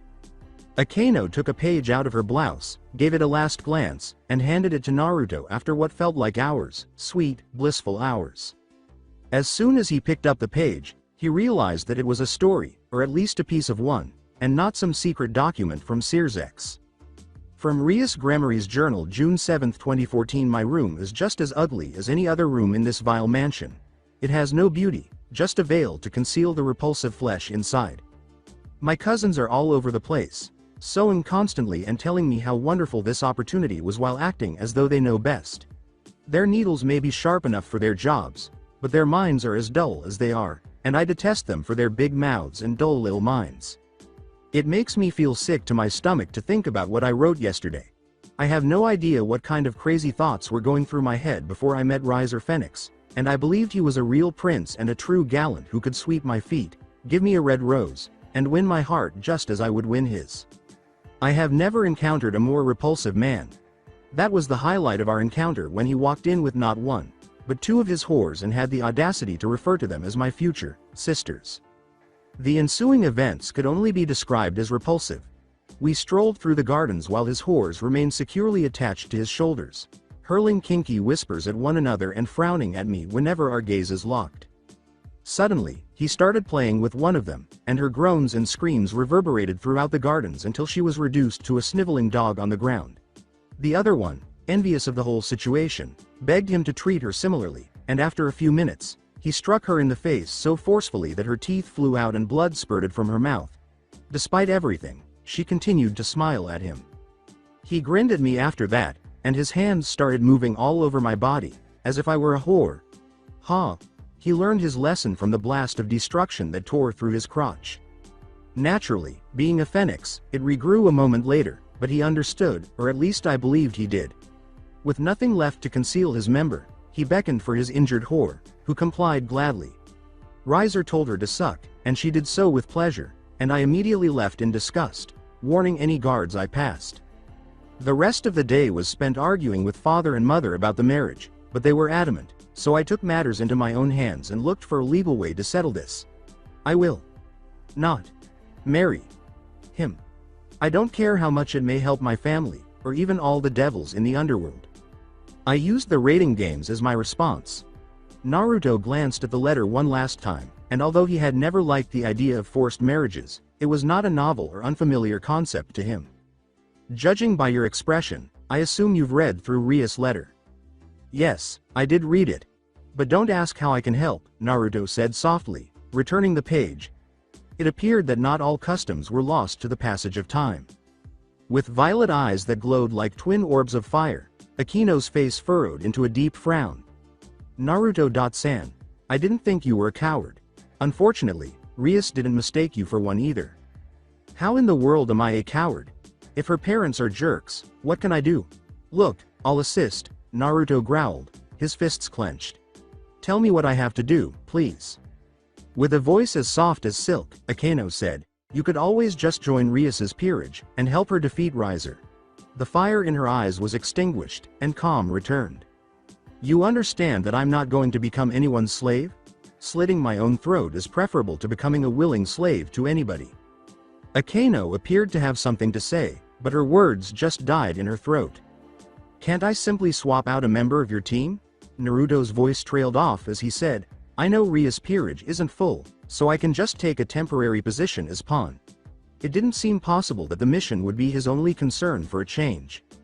With her index finger resting on her chin, Akino uttered the words, well, I guess I can ask Lady Rias if it's possible, but I doubt it is. What would prevent a demon lord from simply joining and winning the entire game if such a rule existed? Naruto raised his hands in defeat. All of his knowledge came from rating games, history of the modern evolution, and he was not familiar with the rating game's more lucrative rules. With a casual, distracted expression on her face, Akino said, well, I'll be off now. I need to report to Lady Rias. But don't think it's the last time we'll see each other, Naruto-san. I will provide Lady Rias with the assistance she needs in my capacity as her queen. A great leveler was the mountain. The Hokage monument is the first thing that catches a merchant's eye when he arrives in Konoha. It made him feel like an ant on an elephant's body and dwarfed him in a way that no building could. Additionally, a small mountain is the site of the Hokage monument. Naruto was never one to think that a cage should be commended for not going out in his own land, or that the Hokage should sit in his office like a caged animal. As a result, Naruto picked up climbing by the suggestion of his sensei, who later got an earful from a certain pink-haired medic. In between training, talking to various greedy merchants who seemed to have an imaginary iron hold on the village, and speaking to the bigoted clan heads. It turned out that most shinobi had never done any climbing before. Chakra made it easy to carry yourself over rough terrain, but even it was unable to handle the treacherous slopes of something twice as large as the Hokage monument. Chakra was a helpful crutch, but it was by no means magic. Sakura, who was always intelligent, had come to criticize him for his risky endeavor a few days later. She had so much to say about the perils of climbing that Naruto thought she could write a whole book about it. The Butcher of Nations had temporarily withdrawn to his own personal dimension for the time being, but his presence was felt throughout the elemental nations. However, she never understood one thing about the mountains. They had no judgment, no predispositions, and definitely no agendas. They granted him the freedom he sorely desired, freedom from the village he had sworn to protect, and most importantly, freedom from the Butcher, also known as Madara Uchiha, who haunted every other moment of life. Do you have any health issues, Uzumaki-san? Naruto turned around and was reminded of his companion by a female voice calling out to him. She was a stunning woman with brown eyes and dirty blonde hair that was darker than his own. He said, I'm feeling a bit under the weather. It was not good news that the act of marching up a street with a beautiful person in tow reminded him of his mountain climbing days. He felt as though his body was getting heavier with each step, and the dense mist that obscured his eyes made the atmosphere more and more like the greatest of mountains. Are you certain? Her voice sounded sincere, but too sincere if someone asked Naruto, who was unable to take a break because his body was telling him that he would collapse like a bag of potatoes if his feet stopped marching. I'll get by. Naruto smiled and said, at least until a damn storm hits the city. He was certain that his bones wouldn't be found on a street if he could survive the frozen desert Yuki no Kuni while fending off snow ninja. The blonde found the entire journey even more agonizing because the woman was acting like the weather, cold and frigid. Nevertheless, he continued, and with every hard step he took on the old stone sidewalk, an echo was sent off. This echo wasn't so much of sound, though the total lack of life around him hadn't ruled that out entirely, but rather of chakra, a chakra that seemed far rawer than his or any other human for that matter. The woman beside him had been passively exuding the chakra since they had first met. Naruto smiled. She believed she was very clever and was taking him into unknown territory, not realizing that she was taking him to the Yukai's den, where he had traveled an unknown number of miles by teleportation via a demonic circle and train. Where are we heading, then? His curiosity pushed the logical side of his mind to the limit as he spoke. With a chilly snarl on her lips, she responded, "A place a servant from the Gremory clan is bound to know." "Then laugh at me," Naruto scowled, "and I'm as free as a bird." As he looked at her, he got the clear feeling that she wouldn't respond to his question, and it was difficult to suppress the thought of driving a Rasengan in her now twice frozen over cunt. How sweet. She laughed for a while, the cold seemingly freezing that smirk on her lips. He hoped her cunt would freeze as well. The rest of the walk was uneventful, unless you consider her to be interesting. By the end, Naruto was dragging his feet, not because he was tired, but rather because the chakra on the sidewalk felt like quicksand to him, tightening its hold with each step and making it impossible for him to break free. The Yukai hadn't noticed the brief pulses of chakra he was sending to his feet, but that didn't really comfort him. In the distance, two gates appeared, much bigger than was appropriate for a city the size of Kyoto. Naruto explained that the enormous, dark gates opened slowly, grazing the ground as they did so, and that the old, sour asshole behind them must have felt the sensation of blood running down his lower regions when he saw the woman.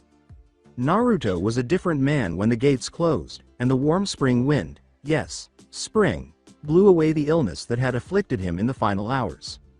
His mouth opened slightly in silent gasp as the opulent garden unfolded before him. He was unable to articulate his thoughts because a pleasant, even angelic, voice was singing a slow, melodic song that made him feel completely happy. Despite the woman next to him wearing a sour frown, as though the notes were innumerable needles piercing her ears, Naruto couldn't help but smile at the tune. Strange. With the music still playing, he followed her into the biggest house in the gardens. It was tiny fortes in his eyes, and the music nearly distracted him from the lengthy conversation that was about to begin. "Speak out of line and I will slit your throat. Hope you make it clean cut then." Although the spacious room was not nearly as large or as opulent as the Gremory Hall. Far from it, in fact. It served its purpose. Entering it gave Naruto the impression that he was a tiny bug, but he never felt small, not even as the runt who painted the Hokage monument. "The Kyoto Kyubi," Naruto said, not fearful of a simple blade, "though you'd be bigger." He was speaking to a woman who lacked the warlord's bloodthirsty face and the emperor's stone look. Rather, she had the face of a woman who could navigate courts and battles with ease. For a moment, a woman with auburn hair appeared in front of him. "I thought the Gremory would send a devil." To his delight, Mei Terumi had golden eyes and really blonde hair, qualities that were exactly like the late Mizukage's. The brown-haired woman spat before someone interrupted her, saying, "Keep your tongue in your mouth before I." With a smirk on his lips, Naruto joked, "Cut it off, gotcha. But now on to business, miss." The Kyubi calmly said, "Yasaka," and curtly gestured for the other woman to leave, which she did at the last second, giving him a final scowl. Naruto cherished those scowls. He felt so special because of them. "I'm guessing you're here due to Lord Bale's recent passing?" Hit the nail on the head, Yasaka-san. With her golden eyes fixed on blue ones, she sat up straight on her throne. "The Yukai of Kyoto had nothing to do with the tragedy that happened a week ago," she said, her soul and voice piercing with steel. Yasaka's voice reverberated with strength, intelligence, and confidence. "Everything a good leader needs. Everything that motivated a soldier to give their life for you. Please do send my deepest regrets to Lord Bael." Naruto's blonde eyebrow went up. Wasn't he the fat cunt that shunned his own son? Yasaka looked at him as if he had a brain the size of a baseball or balls the size of baseballs. Naruto was aware that the former was true. "Nevertheless, send my deepest regrets," he won't say, "Sure. I never thought Searsex fancies people of your kind in his court." As usual, Naruto sat with his legs crossed. Although most high-ranking nobles would want his head rolling down the stairs, he had a strong impression that the woman was amiable. And what kind of people does the great Searsex Gremory fancy? It is not my place to say, though. If you're feeling curious, ask him. None of Naruto's suggestions about the types of people Searsex likes to hang out with were appealing to him. "And what kind of man am I?" She smiled. "Kami-sama hasn't cut you from the cloth of royalty, nobility, and wisdom. No, you are made of steel, both body and soul." Naruto chose not to respond to that insult to his intelligence. Abruptly turning away from her, he got up and started the long march to the exit. "I'll snoop around then, ask a few questions, hopefully get a few answers, and I'll be on my way." She made a clicking sound with her tongue. "I don't remember giving you my approval. I don't remember needing it." The doors abruptly flew open as he was marching down the hall, revealing two men who were completely covered in white. The taller one had been attacked by a wild beast, as evidenced by the mangled left side of his face. The scars on the shorter one were identical, with the exception that they were located on the boyish face's right side. The child was no more than 14 years old. The boy's voice was small but lacked the childlike wonder it should have, as he said, "Forgive USS for the interruption, Yasaka. Dono. Naruto. SSAN is called by Mahu. Sama." He looked at Naruto, but he didn't look back. Naruto wasn't sure he wanted to know what they were looking at, but they were looking right past him.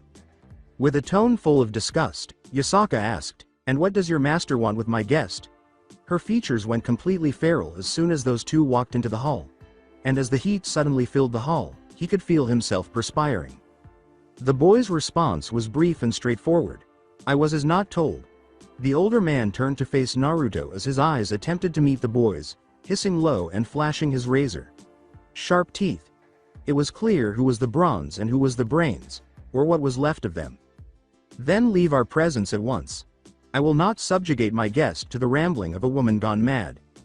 The boy's posture collapsed under the force of fear, and his eyes widened. Plural ease, Mahu. "Sama won't be happy." His voice was weak, pathetic, and most importantly, pleading. He was like a man on the guillotine, even though his posture didn't convey it. Naruto, who has always had a soft spot for children, chose to step in. Naruto said, I'll go, in a tone as inconsequential as if he were discussing the weather. Naruto smiled at him and ruffled his hair, only to discover it shaved clean. "I'll meet whoever sent you, just calm down there, kid." The boy nodded his head while staring at him through teary eyes.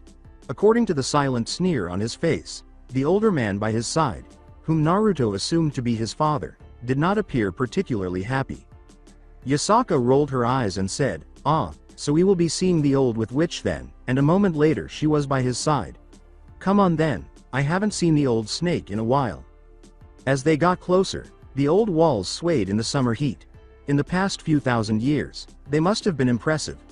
Now, all that was left was black stone that appeared to hardly withstand the winds, but the admiring expression on Yasaka's face as she looked at them did suggest that they were likely enchanted by some sort of magic, or, what seemed more plausible to him, fuinjutsu. As soon as he entered Yasaka's estate, his perception of Kyoto improved. There were exotic smells in the air, spices that made his stomach rumble, and divine music that quickly lifted his foul mood. The yokai walked with loud voices and were clothed in silk that was rainbow-colored. People moved out of our way, giving their leader only a heartfelt greeting. Naruto was a little envious, but he enjoyed it when the people of Konoha gave him the same warm welcome. Not entirely at ease with the thought of encountering something like a snake, Naruto remarked, "Didn't know you had snake witches writhing around here." Any respect for the animal had been sapped by his prior fights with Kabuto and Orochimaru. That idea was further supported by that and the elusive serpent who struck the ball. Yasaka's response came out as spiteful, even hateful. "Trust me when I say that if I had my way all that would be left of her would be the stench of a burning corpse." Maybe she was bitten by the snake witch. The idea made him laugh. He did, however, write down the part about the burning. "And why don't I what? Make roast snake out of her?" Yasaka laughed. Naruto assumed the white-clad man was shaking in silent rage. "I don't want to drown my people in her stench." The smell of raw meat quickly took the place of the pleasant scents.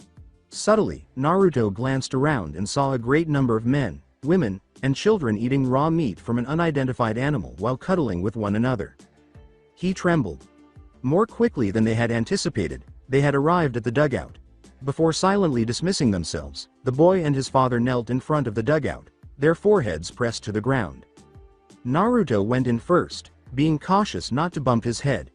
Yasaka had no such issues despite being a head shorter than him. The snake witch said in an aged, hoarse voice, "SSIT. This place didn't appeal to Naruto." There were many dead objects hanging on chains. Some of them didn't even appear to be dead. His instincts told him to either drive a Rasengan through her feeble body in the hopes of breaking it like a piece of glass or to hightail it out of there. His mind was telling him to sit quietly and with respect. The compromise was to remain upright, fully conscious, and prepared to fight if needed.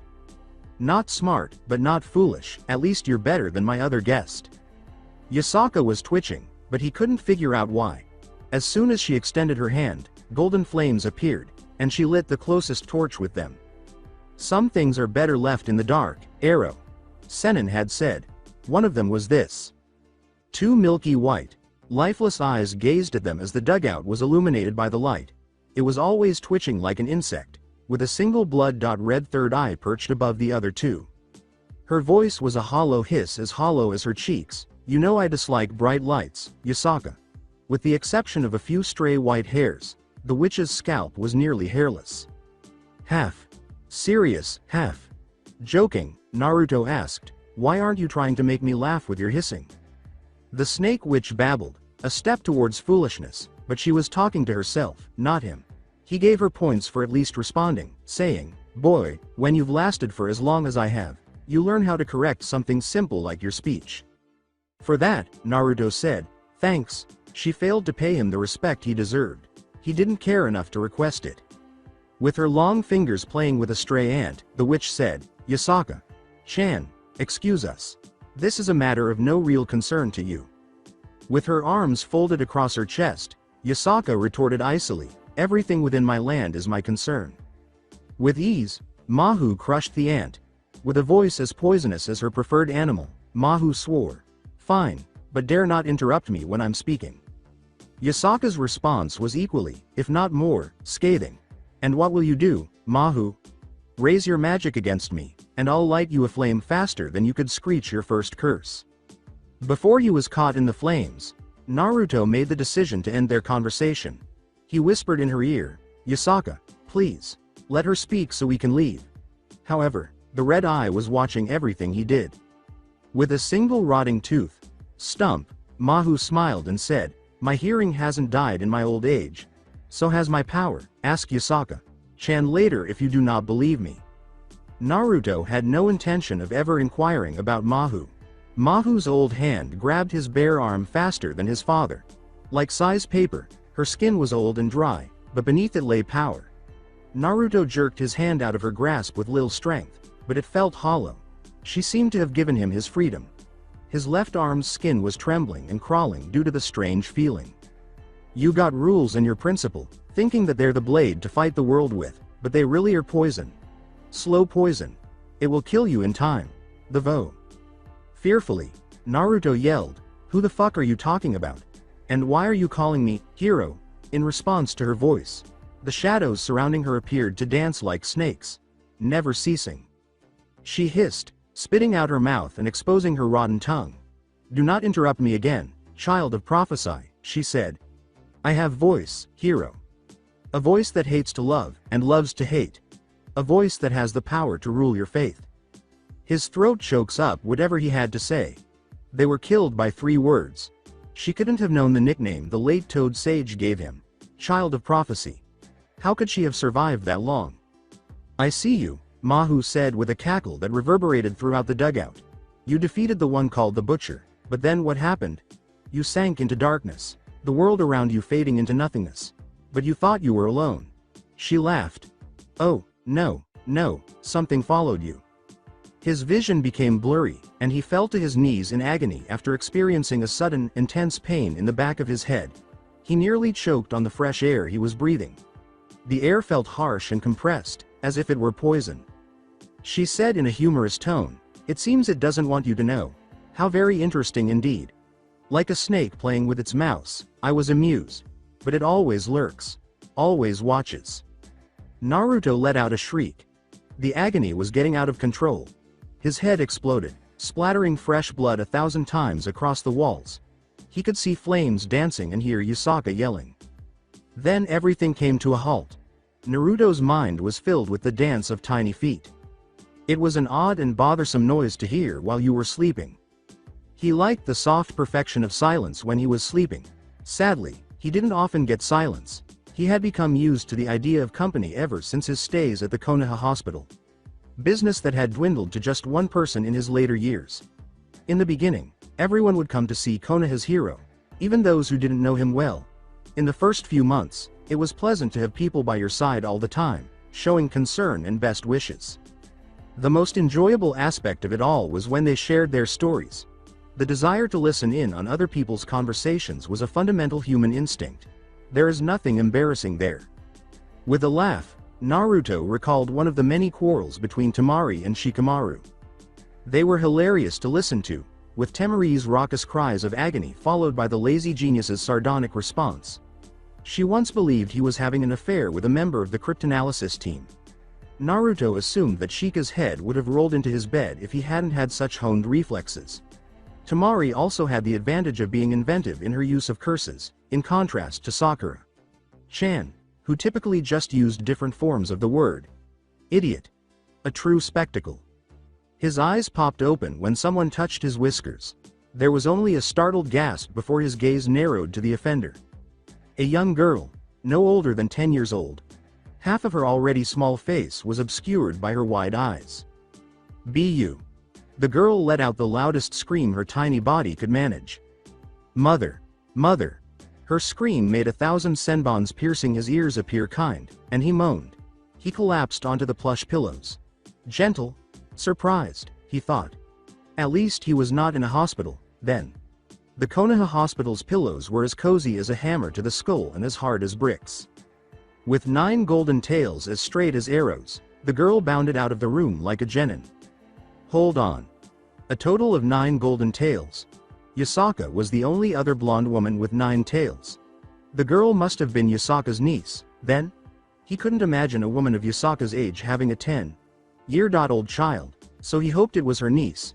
At most, Yasaka was in her late 20s. This implied that she had a husband, who strangely did not attend the meeting. Just as he was considering using the classic Uzumaki moves on her, Naruto let out a sigh. He glanced around the room in his boredom and discovered it to be surprisingly well made. The large windows were flung open, allowing some of the crisp, spicy air from Kyoto to enter. Even the ceiling itself was beautifully maintained, with delicate shapes molded into it.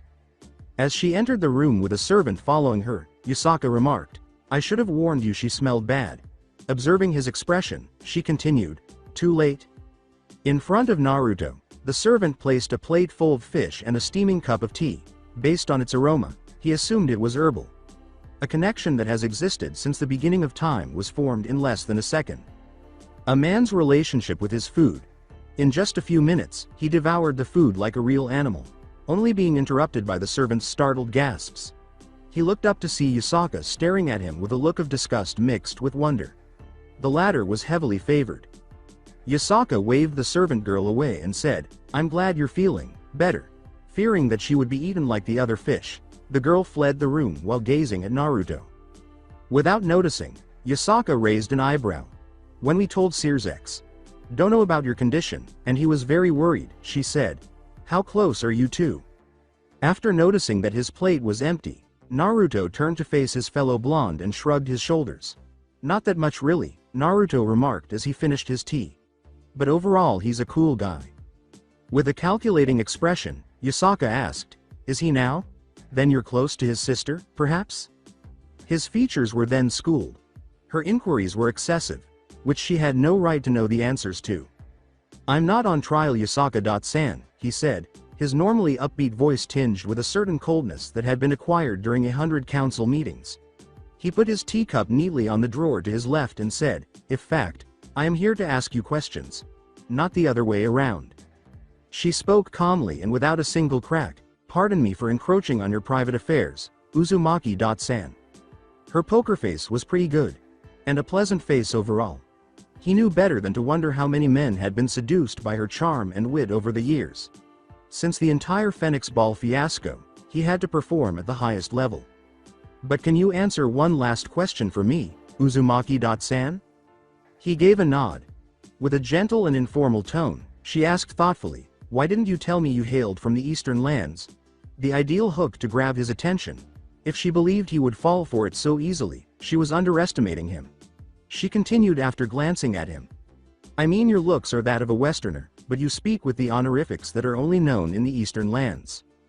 At least a portion of the elemental nation's culture has endured over time, Naruto grinned. Let's call it a long story, alright? However, he found it intriguing that Rias used the honorific .kun with him. Later, he would investigate that. Clearly, Yasaka had no intention of bothering him. He saw that she was an excellent diplomat. She was aware of when to try to gather information and when to give up. Their roles were reversed, and he had personally given her the Anbu mask if they were back home. Naruto said, "Now let's get down to business," as his electric blue eyes met her hazel ones. "Tell me everything you know about Cyraorg Biel, and everything that happened around him during his stay in Kyoto." Her response arrived in a flash. With the casual and warm air still surrounding her like a beacon of light, Yasaka remarked, "There isn't much to say really." She wasn't going to leave this room without at least telling him something, so Naruto insisted, "I'm willing to get the scarps."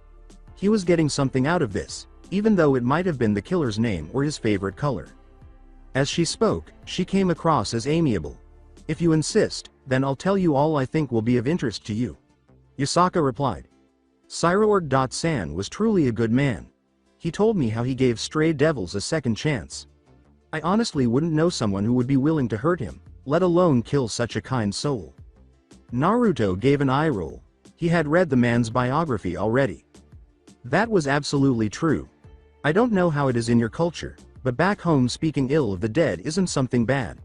The White Fang's name was still only mentioned in relation to cowardice more than 2 decades after his passing. Yasaka's forehead wrinkled uneasily. He was a bit hot-headed. Some of my citizens say he got into fights on a regular basis. But still, even when he won he always helped out the loser, even buying him a drink. She laughed.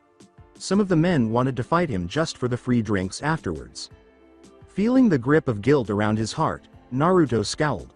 Although he was aware that there were other guards present, he believed he had the opportunity to change the course of events that evening. Perhaps that was the reason the woman felt the need to make him a celebrity. "I don't think he even had any enemies," she said incorrectly. "Everybody had adversaries. Every man had enemies, regardless of his kindness or justice. Some simply liked being in the shadows. If anything, I think he was a victim of a bigger battle." He felt something he could hold onto as he looked up, and she quickly added, "A conflict I know nothing about," anticipating his question. His palms clenched into fists, and he sighed in disappointment that he had not even discovered his favorite color. A dead end, he thought grimly. His only lead turned out to be a dead end. In situations like these, he felt completely helpless. Even if he were facing a man 100 times stronger than himself, there was always a chance to win a fight. But here, in the unlikely event that she was lying, there was nothing he could do, and he was well aware that if he even touched her, it would be a worldwide scandal, and the blood of the innocent is never far away from such cases. "I won't give up." He will stop at nothing to find the murderer, even if it means traveling to the other side of the globe. "I'm happy that a good man will shed light on another good man's death," Yasaka said, grinning and flashing her flawless teeth. "I'm glad to see that I haven't dulled your ambition," she said. "I think you're capable, Uzumaki.san. Call me Naruto." He was the brat who would approach the most revered man in the village, kick the door open, and greet him as "old man." He detested formality in both directions. He never spoke negatively about Konohamaru, the Sarutobi clan's leader, referring to him as Oni-chan. Perhaps because he was a free spirit, he detested formality because it forced people to be socially correct. Perhaps he simply didn't care. With a slight smile, Yasaka said, "You would be surprised about how similar you are to Cyraorg.san." Yasaka apologized right away and said she would try to return in a few hours. But Naruto stayed in bed for hours after she had left because of an urgent meeting that required her attention. He was aware that she wouldn't. If he had learned anything from his own council meetings, it was that they never ended until every single bitch's son flapped his gums, especially the urgent ones, which had a way of making him stay up all night. By the time they ended, he had hardly enough energy left to get to his own bedchambers. But that presented a challenge.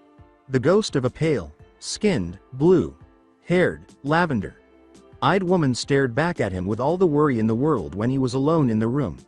She was always there when he was bedridden, always watching, always helping, and it made him feel like trash every time she came to greet him and help him, She consistently expected an answer from him, but never got one, but that didn't stop her from coming, if only for the company. She had embraced him until he was finished shaking, then she rolled up her sleeves and cleaned up the vomit herself, not wanting to bring any of the Anbu stationed to guard him. He remembered being hit by a terrible poison during the second year. He barfed all over the floor. She did all of this without ever complaining, which made Naruto feel even more guilty. For those with a calm heart, silence brought peace, but for others, it was nothing but icy hell. Kuno entered, holding a big, ancient-looking book in her tiny hands. "May I enter?" "You already came in," she said shyly, her gaze fixed on the marble floor. Naruto recalls some of his favorite times spent with the old man, when he would enter, yell, and then insist on hearing a story from him. "Sure," he said, approaching the phrase, "Make yourself at home," but she was already there. "What's that book you have there?" he asked. Kuno appeared taken aback by his friendly manner. She must have thought that a malevolent demon of some kind, with long, snake-like tongue and sharp, pointed teeth, would greet her. The more Orochimaru considered it, the more devil-like he appeared. Was the first devil one of his experiments? Though unlikely, it's not impossible. Naruto was certain that man could do anything. Kuno's voice was quiet as she gazed down at the book. "I was, hoping you could, read me a story, She had the cutest look on her face. She reminded him of the girlfriend of Konohamaru. Maegi? Majeti? He couldn't quite point out her name. He was only ever close to Konohamaru himself, never that much to his friends. Naruto was well aware of the dangers in the world and said, "Sure, but don't you have guards and servants to do that?" Nothing less than the utmost protection for her only daughter was what he expected from Yusaka. "Yay, I do, but they don't know that I have a way of sneaking out," she chirped, her 9 tails waving around her. Adorable, yes. Calling the guards and informing them that she had slipped out was probably a better idea. Since he was no longer 12, it would be the mature thing to do. Being a responsible adult, he had to prioritize his safety. Who was he to make fun of? "Just tell me which story you'd like to hear."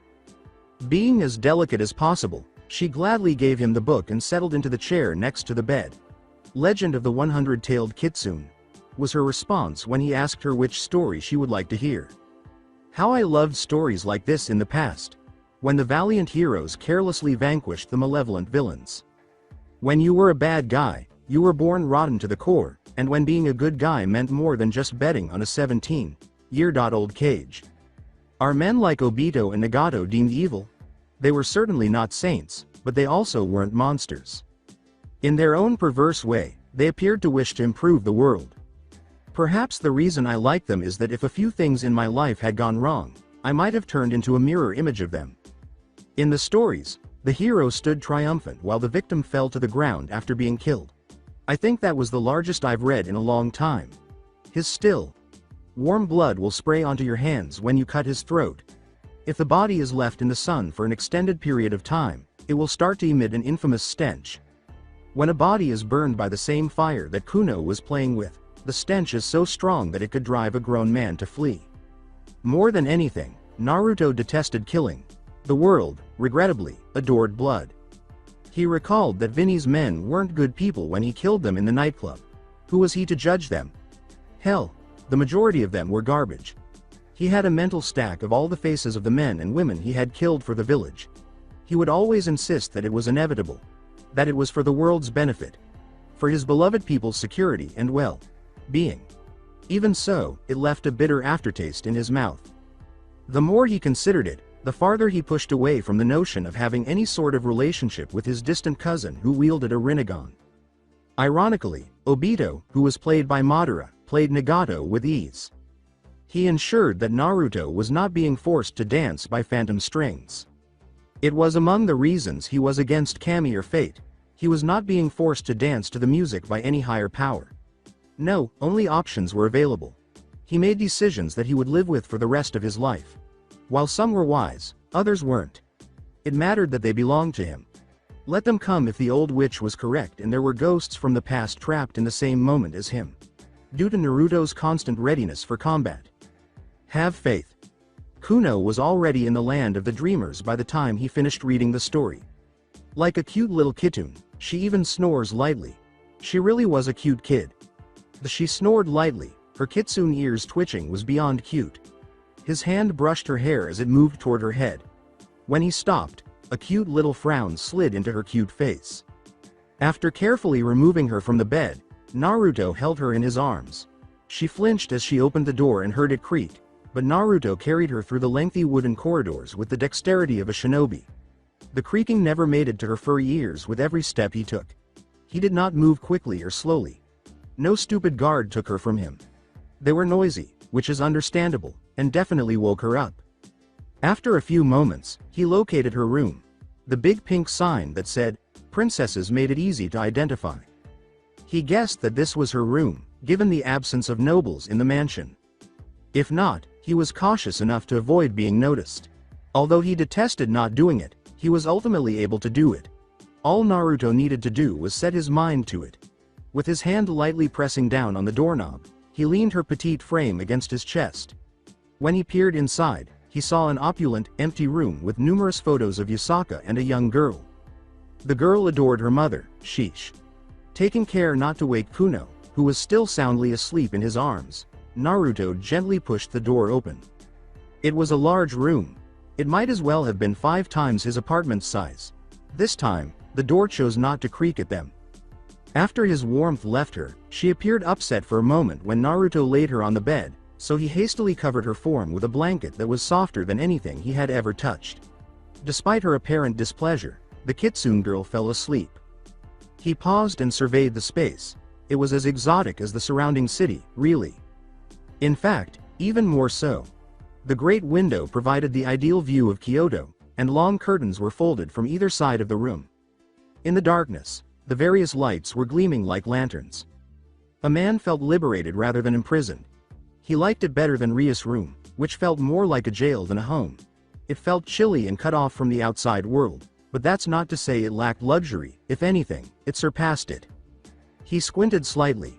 There was something in the corner to his left. In between the shadows was a smudge of darkness.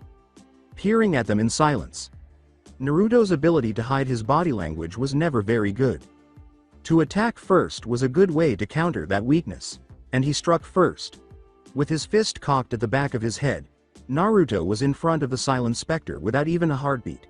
Nobody would ever dispute Naruto's powerful blows, particularly when in Sage mode. When he struck correctly, his blow broke bones easily. A female body ripped itself from the darkness as twin golden eyes shattered open in terror. She moved beneath his fist with cat-like agility, trying to knock him off his feet with a quick blow to the back of the knee. Faster than anyone could see, Naruto made his father proud by launching himself over her kick and landing gently on the opposite side of the room. Blue's eyes gleamed with rage. A killer. Followed by a girl who was only 10 years old. He snarled. Was she sent by the serpent? However, as he gazed at her, everything came together flawlessly. The long raven hair, the golden eyes he had thought were orange, the voluptuous figure. The assassin from the ball was the one. This was his opportunity. It would be over if he caught her. She had more than enough information to exchange for her life, given that she was assigned such a dangerous mission as killing the daughter of the Kyoto leader in addition to the Bael heir. "You," he said in a low, menacing voice. She assumed a loose fighting stance and smiled. Her genuinely deadly figure was barely concealed by her dark attire. The assassins screamed with mischief, while Yusaka's shone with elegance.